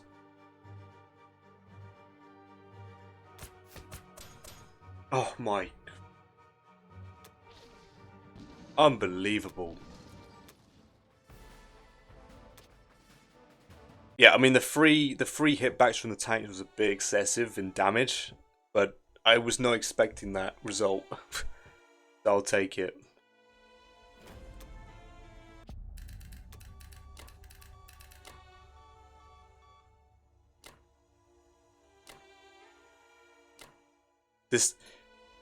I'm really hoping this is enough for the point cap. I'm hoping me giving up. I mean, I have... How many land units?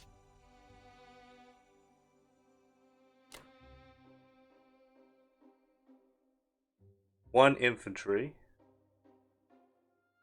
I'm going to have 6. That's 25.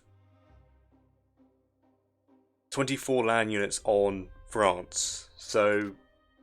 And the UK's attack on Berlin won't be that strong, so I don't have to worry about that too much. I'm deploying... I will be repairing and deploying 10 units in Germany.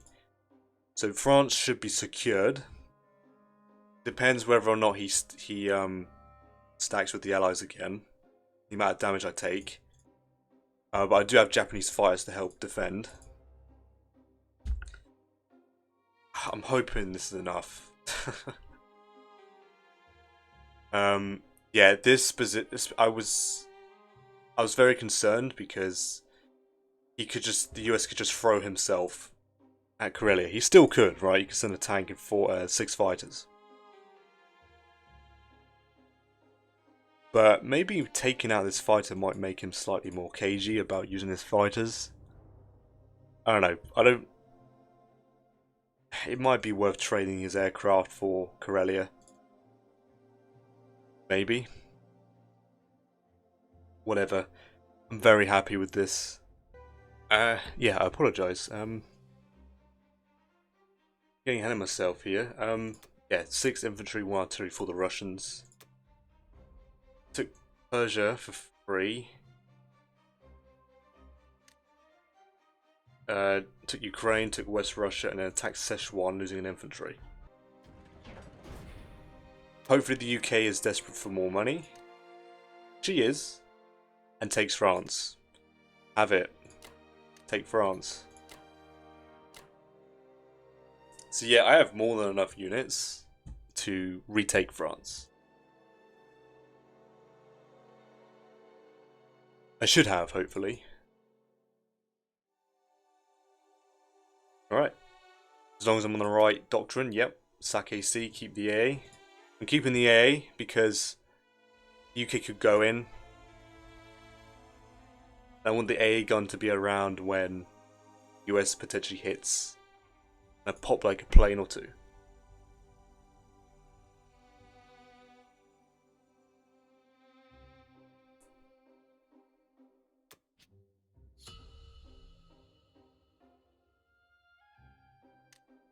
Another thing is that I noticed this transport. I'm not sure where he's going. He could go to New Guinea or come to 39 and try and take East Indies. So I'm just going to send a bomber down to Borneo and completely block it all off.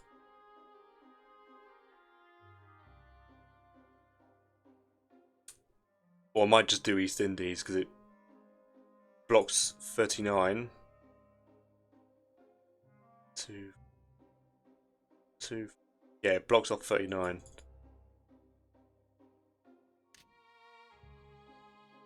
Alright. That is the end of Germany round 8. Back for Japan round 8. Alright. Japan round 8. 3 infantry, 2 tanks, 2 artilleries for the United Kingdom.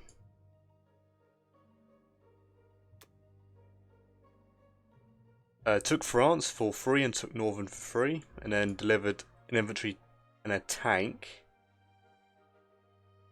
to French, and deployed another tank to French. Okay.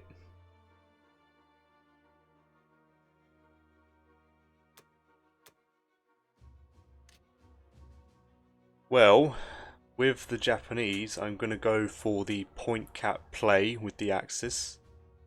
I'm going to put max pressure on Hawaii and take it back. Well, take it, I mean. With an 8 infantry, 2 fighter buy.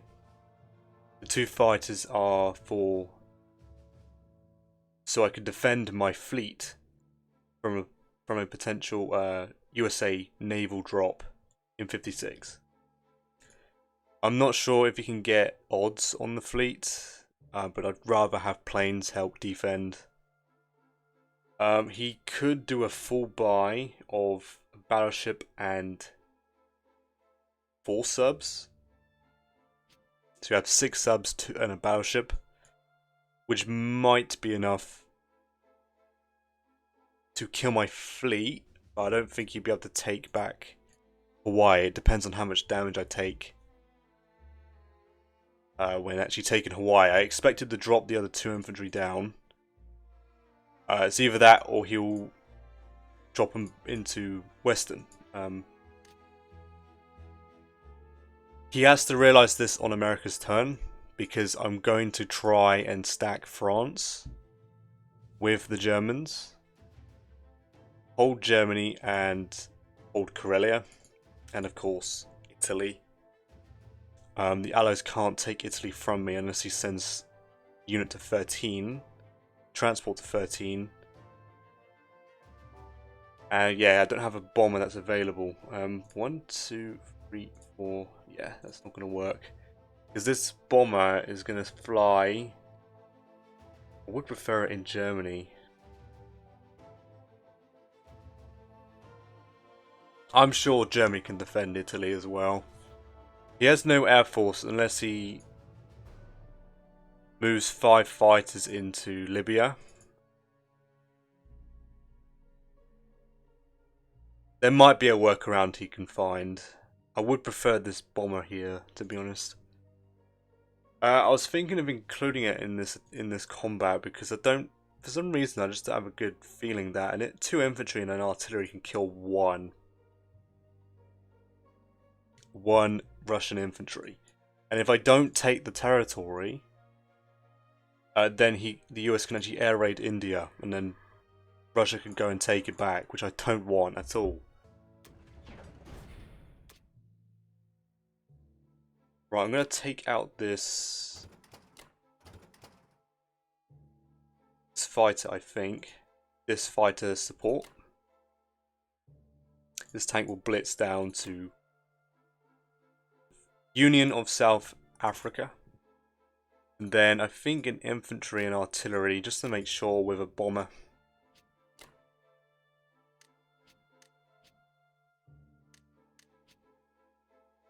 Yeah, I'm aware of that, but if he's going to go down and go to 39 and threaten East Indies, I don't really care. I'm taking your victory point.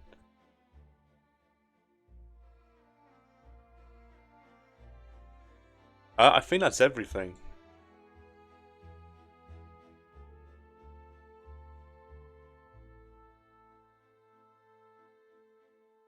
Yeah, so just got to remind myself I'm picking up this artillery and this infantry and coming to 59 or 52.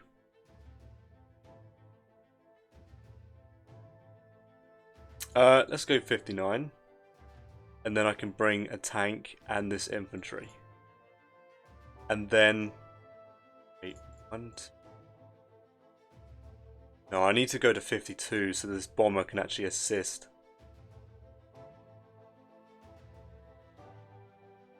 Okay, that's fine. Yeah, that's fine. Pick up tank and infantry. Yep. Right, good luck to the Japanese. It's only this combat, so... And this one. I have 2 artilleries going at this, so hopefully... Hey, I'll definitely take that.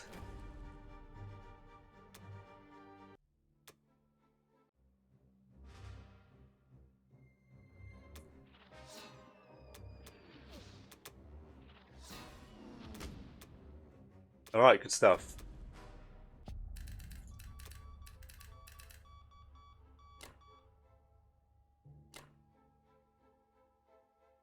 Okay, this transport goes to 35. 1, 2, 3, 4. He could send another fighter to take out this transport.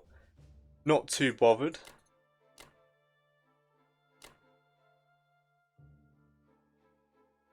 Right, this infantry and artillery come to Wake. Send the bomber. Tank. Infantry. Then my fleet. And then pick up 2 infantry. Drop them off into Yunnan. These 2 fighters, I will send them to Karelia, just in case the Americans and the Russians get any ideas of attacking it right now. Germany doesn't need defense. It has 25 land units in there anyway, so... And it means I can freely dedicate more fighters to go to Germany. Yeah, that's a little concerning. I think I might bring the tank back to France. It really does depend on his odds. But I've cut in half the US's transport output. So if he full commits somewhere, he has to protect it with fleet. He has to. I think that's where he's planning on going anyway. Season 3. So there will be a 1-2 punch on Karelia, Germany, France. Well, 3-1 punch. Alright, I think this is everything.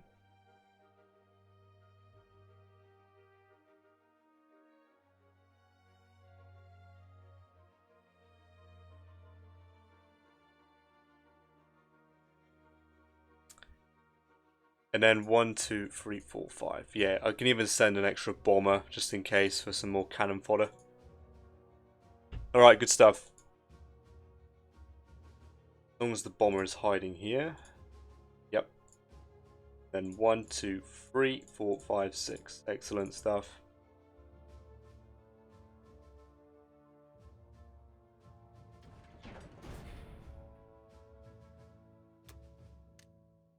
Two fighters, 3 infantry, 2 infantry, 3 infantry.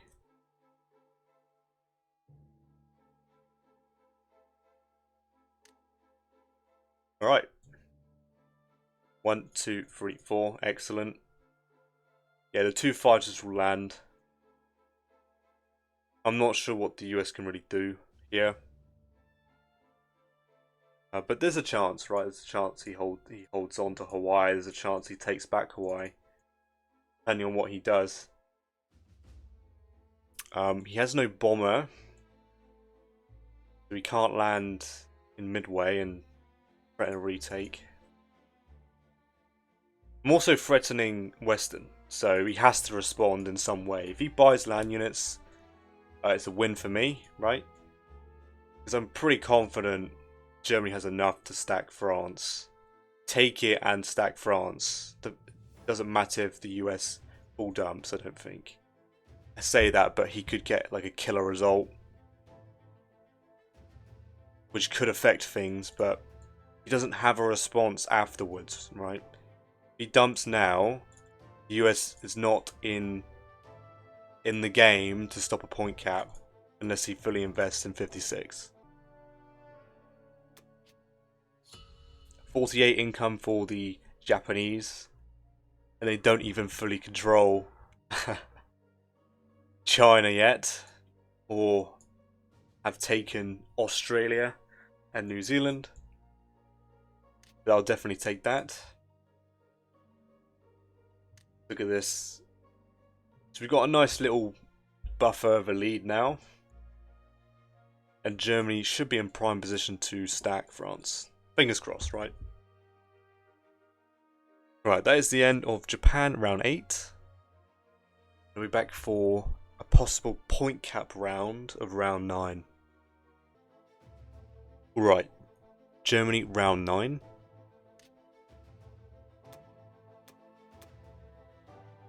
Three infantry, 2 artilleries and 1 bomber, and 1 industry for the Americans. Now, can you guess where he put it? Well, if you guessed Morocco, you win nothing, right? You win nothing.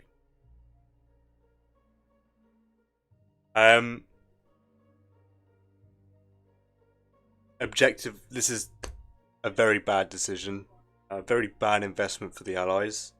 Both the UK and the US investing 2 ICs into Africa on a 1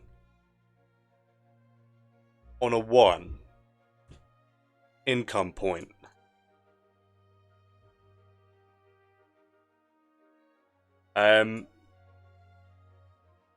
Yeah, I have no words. I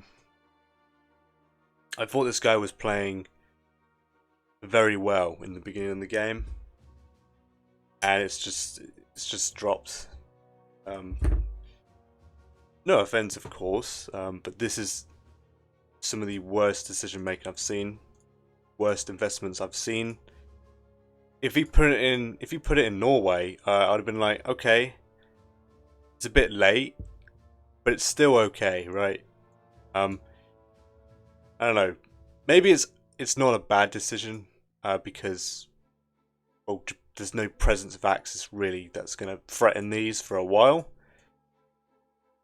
because of Axis positioning. But the game is going to end this round, most likely. I'm 7 out of 9 victory points. I just need 2 more, which will be France and Hawaii. Took New Guinea with the transport. So he is threatening Philippines, so I do have to react a little bit. I'll just make sure Japan does not forget that. Otherwise he will simply take Philippines and keep the game going, which I don't want. Especially since Russia is pressuring India and pushing to take all of Germany's income. Russia is not an important role in this point cap at all. The nation's been used up. The only thing that Russia could have done is try and soften Karelia. That's it. None of this matters if I win this round. 8 infantry, 4 and 4 to Caucasus and Moscow. Took Bello, took Ukraine losing 1 infantry, took Persia, no units lost.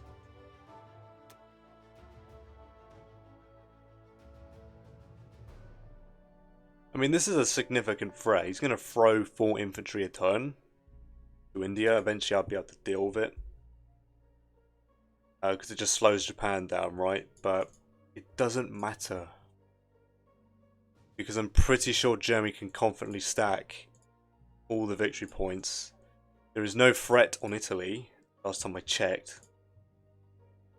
So, yeah.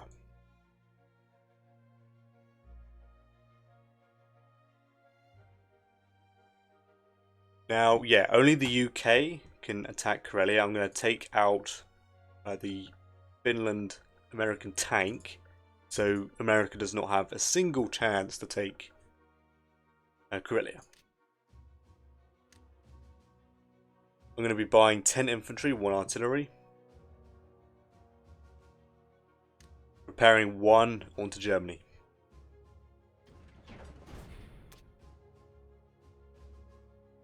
Right, I will trade Northern to kill the UK units. Do 2 fighters. This fighter somehow lived. He sent a sub to threaten it. Not that I really care. He can take out the carrier. It's going to attack this tank and then land in Karelia.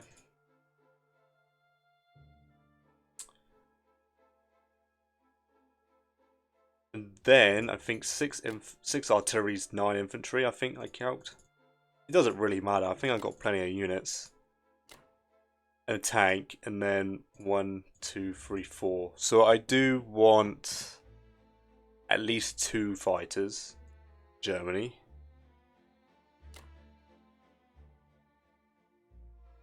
Looks pretty good. On average, I think I take roughly... It's not the right one. 6 infantry loss. I agree with that. I could do... I don't need the artillery. Let's do the artillery. I'm not going to take any of Russia's territories because it doesn't matter, right?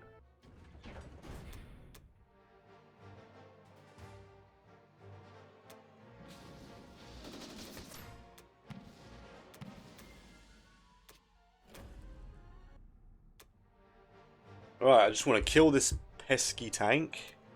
There we are. Excellent stuff.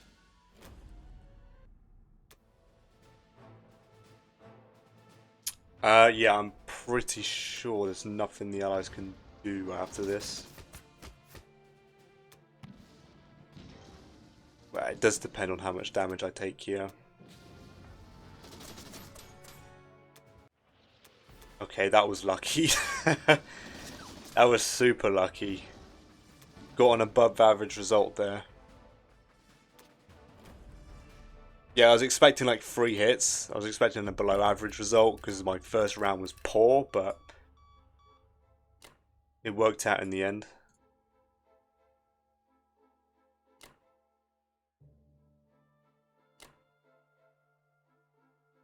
If I'm not mistaken, Italy is safe. 1, 2. 1, 2. They have to be in 13 to take Italy.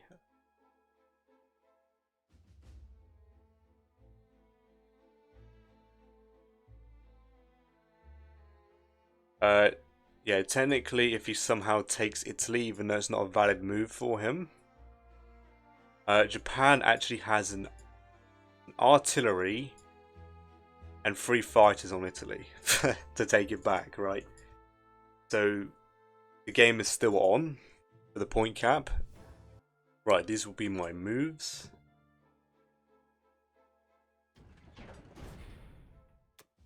Let's see if I can win the game keeping this carrier. That would be nice. It's impossible for the UK to conquer any of these territories.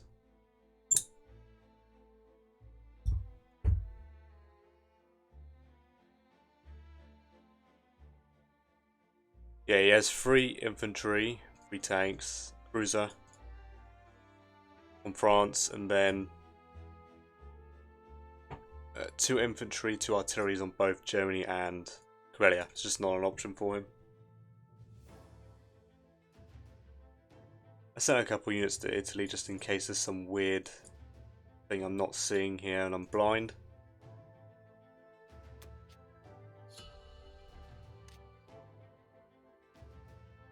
Right, point cap in range. These fighters will fly somewhere, I guess. He has 0 odds on conquering any of these. It's too much.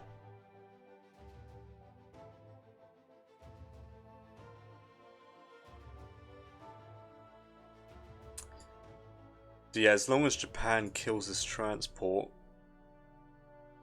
takes Hawaii, that's the end of the game.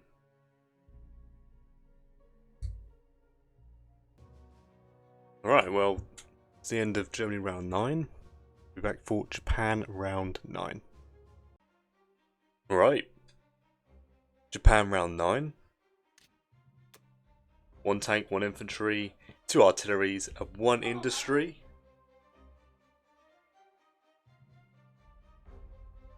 In French Equatorial Africa, quite an interesting choice, I must say. I'm sure the Allies will be getting tremendous value out of these. I don't know if he's trolling or not, because he couldn't stop the point cap. I'm not sure why he's doing this. I've never seen this. Ever since I started playing, I've not seen this. I've not even invested in an IC in these spots. Took Union of South Africa losing an infantry, and then took Finland, stacking it with the UK, as if that matters. Because Japan is just going to take Hawaii and kill this transport so he doesn't take Philippines. Pretty much it, so let's not waste too much time. 6 infantry, 1 artillery, 1 tank, 2 more fighters for the Japanese. I'm going to commit a carrier, kill the transport. Pick up all these guys, come and take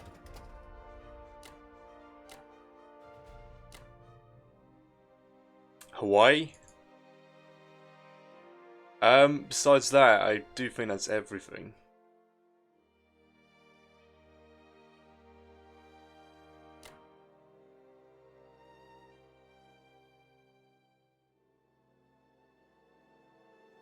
Yeah, don't think that really matters. Let's just paint the map orange. Let's go for that. See if we get lucky and get a hit. And I'm going to obliterate these units.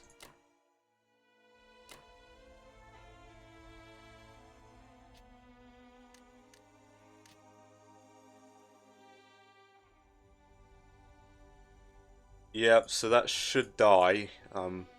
If not, I'll just quickly panic. Put fighters and infantry down. I think that's everything. None of this matters. Well, I could actually come here.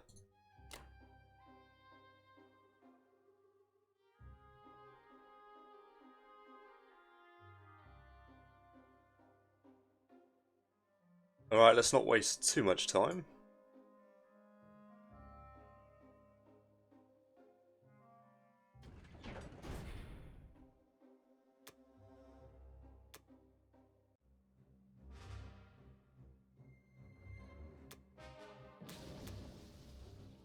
Excellent.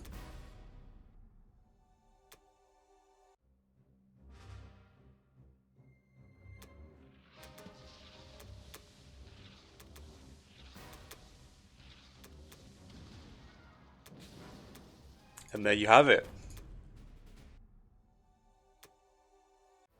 As if that matters. I'm just rolling all the hits here. Alright, that's more like it. Finally, Persia.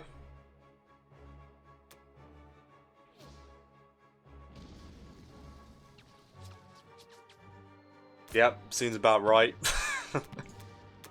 Can I please get some rolls with my heavies? Guess the infantry would do all the work? Yeah, pretty much.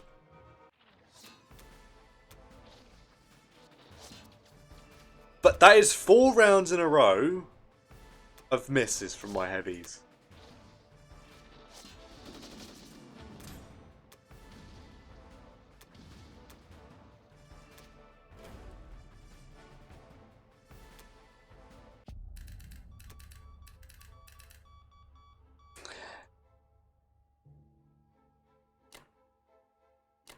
Excellent stuff. That is the end of the game, if I'm not mistaken.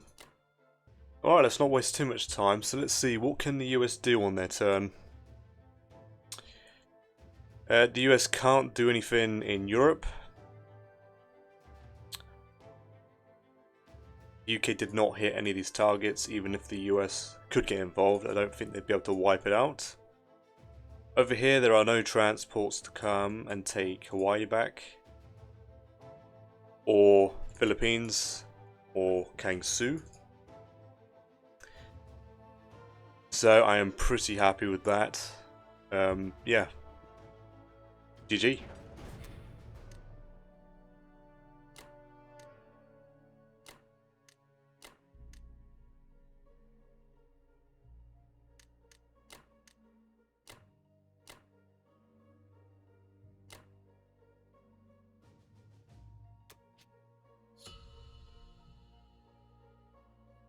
That is the end of Japan round 9. We'll be back for Germany round 10. Right, as expected, that is the end of the game. As you can see, I won by point cap. He did take his turn. He continued on as if there was no threat at all of a point cap, so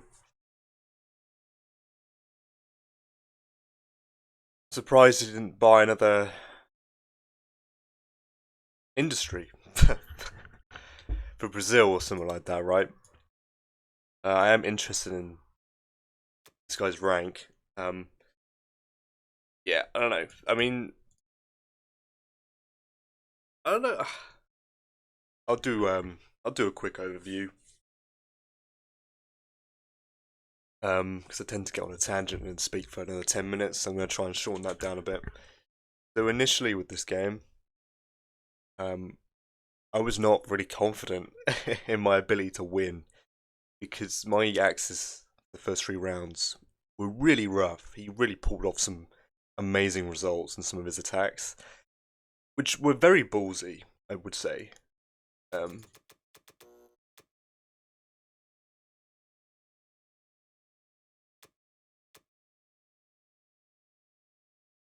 I don't remember too much, but I remember it being quite tough for the Axis. But despite all the brute force trauma my Germans felt, held on. Amazing results on my end as well for my Germans. Japan, I messed up pretty bad, a couple times, I think. I got quite unlucky with my Japanese expansion. I've only just taken Hawaii here. And I was thinking it was a mistake going for India with Japan, but it worked out in the end. It worked out for the point cap. And Germany held on onto all of these points. He did misplay. There was a workaround that I was worried about. Could form a 3-on-1 punch before round 9. Also, he did not. That was a mistake, leaving exposed transports. I guess he's not aware of the carrier drop in 4. I'm glad I pulled it off. It's been a while since I've done that. And yeah, he he played very well in the first couple rounds. So, but then the red flags started showing up in mistakes. These are not good investments. Never do this. If you're going to get an IC as the UK and you want to put it in Africa, The only valid spots, in my opinion, is either Egypt or Union of South Africa, but I don't know. I have some experience with the Union of South Africa. It's okay. I used to fall back on that if I did lose Africa early on. But there's been a couple games where it doesn't make any sense. Because it depends on what Germany does. If Germany goes heavy into Africa, he can do two a turn, you can do two a turn. It becomes a stalemate the entire game. You're investing constantly into Africa. Another thing, the IC, it's not bad if you lose India, but it is exposed because Japan's next target is obviously Africa here. And the IC in Egypt, I normally do in KJFs, so the UK can put more boats down in the Indian Ocean. You can also use it to keep hold if Germany's investing into Africa. You want to keep hold on this. It's not a bad idea. Obviously, the US put in their one in Morocco. He didn't even deploy a unit there, so it was just a waste of investment.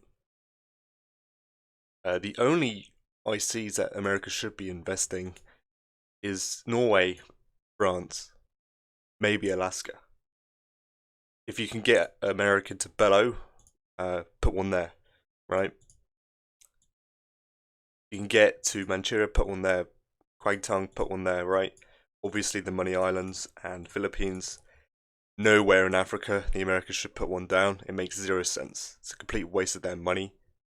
America's already takes some time getting into the game as it is. This just slows them down. Wastes 15 IPC for nothing. So yeah, I think that's everything. Yeah, a very tough.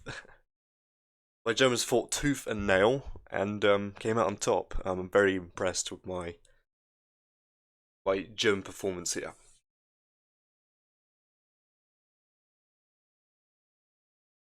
Now,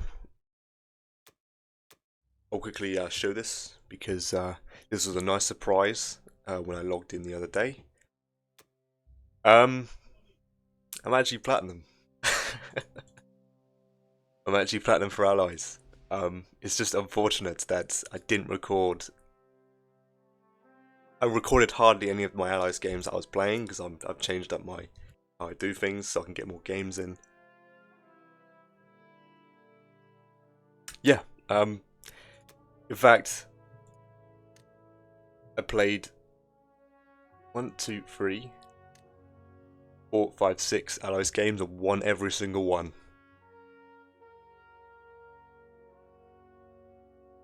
So that's pretty amazing. The last guy I beat.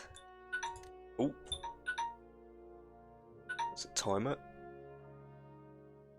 Was a platinum Axis. So I'm very happy. It's just unfortunate I didn't record that game or any other previous games. Yeah, it's not really a perfect journey to platinum for this series, but I am here. I probably won't play an allies game until my Axis catch up. I might play the old one, but I'm very surprised. Like 157 for allies for platinum is absolutely insane. I was not expecting that, but I'll definitely take it.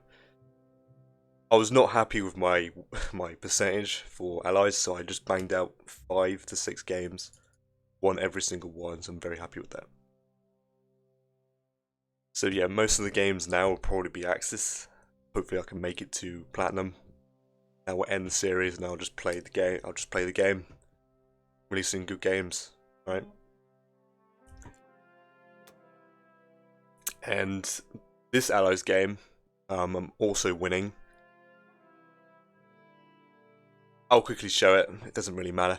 I think this guy's stalling. He's done this twice now. He stalled Germany's turn by moving them and then not ending his turn until the very end. I had my UK turn, and he's doing exactly the same with his Japan. I'm not going to accuse anything here, but he did just hit Russia and lost. I got an insane result here. It's unbelievable. He only killed 4 units and he lost everything. I mean, the game's over, right? But this is just a quick sneak peek. Well, not really a sneak peek, because I'm not going to be presenting this game, because I didn't record it, so... But this is also in the bag. This guy was no Go-Key player, I guess he's gold. But that would just add up. It might put me up. I doubt it would put me on the top 10, that makes no sense. But it'd put me up a little bit higher anyway. Alright, well, that's the end of the game.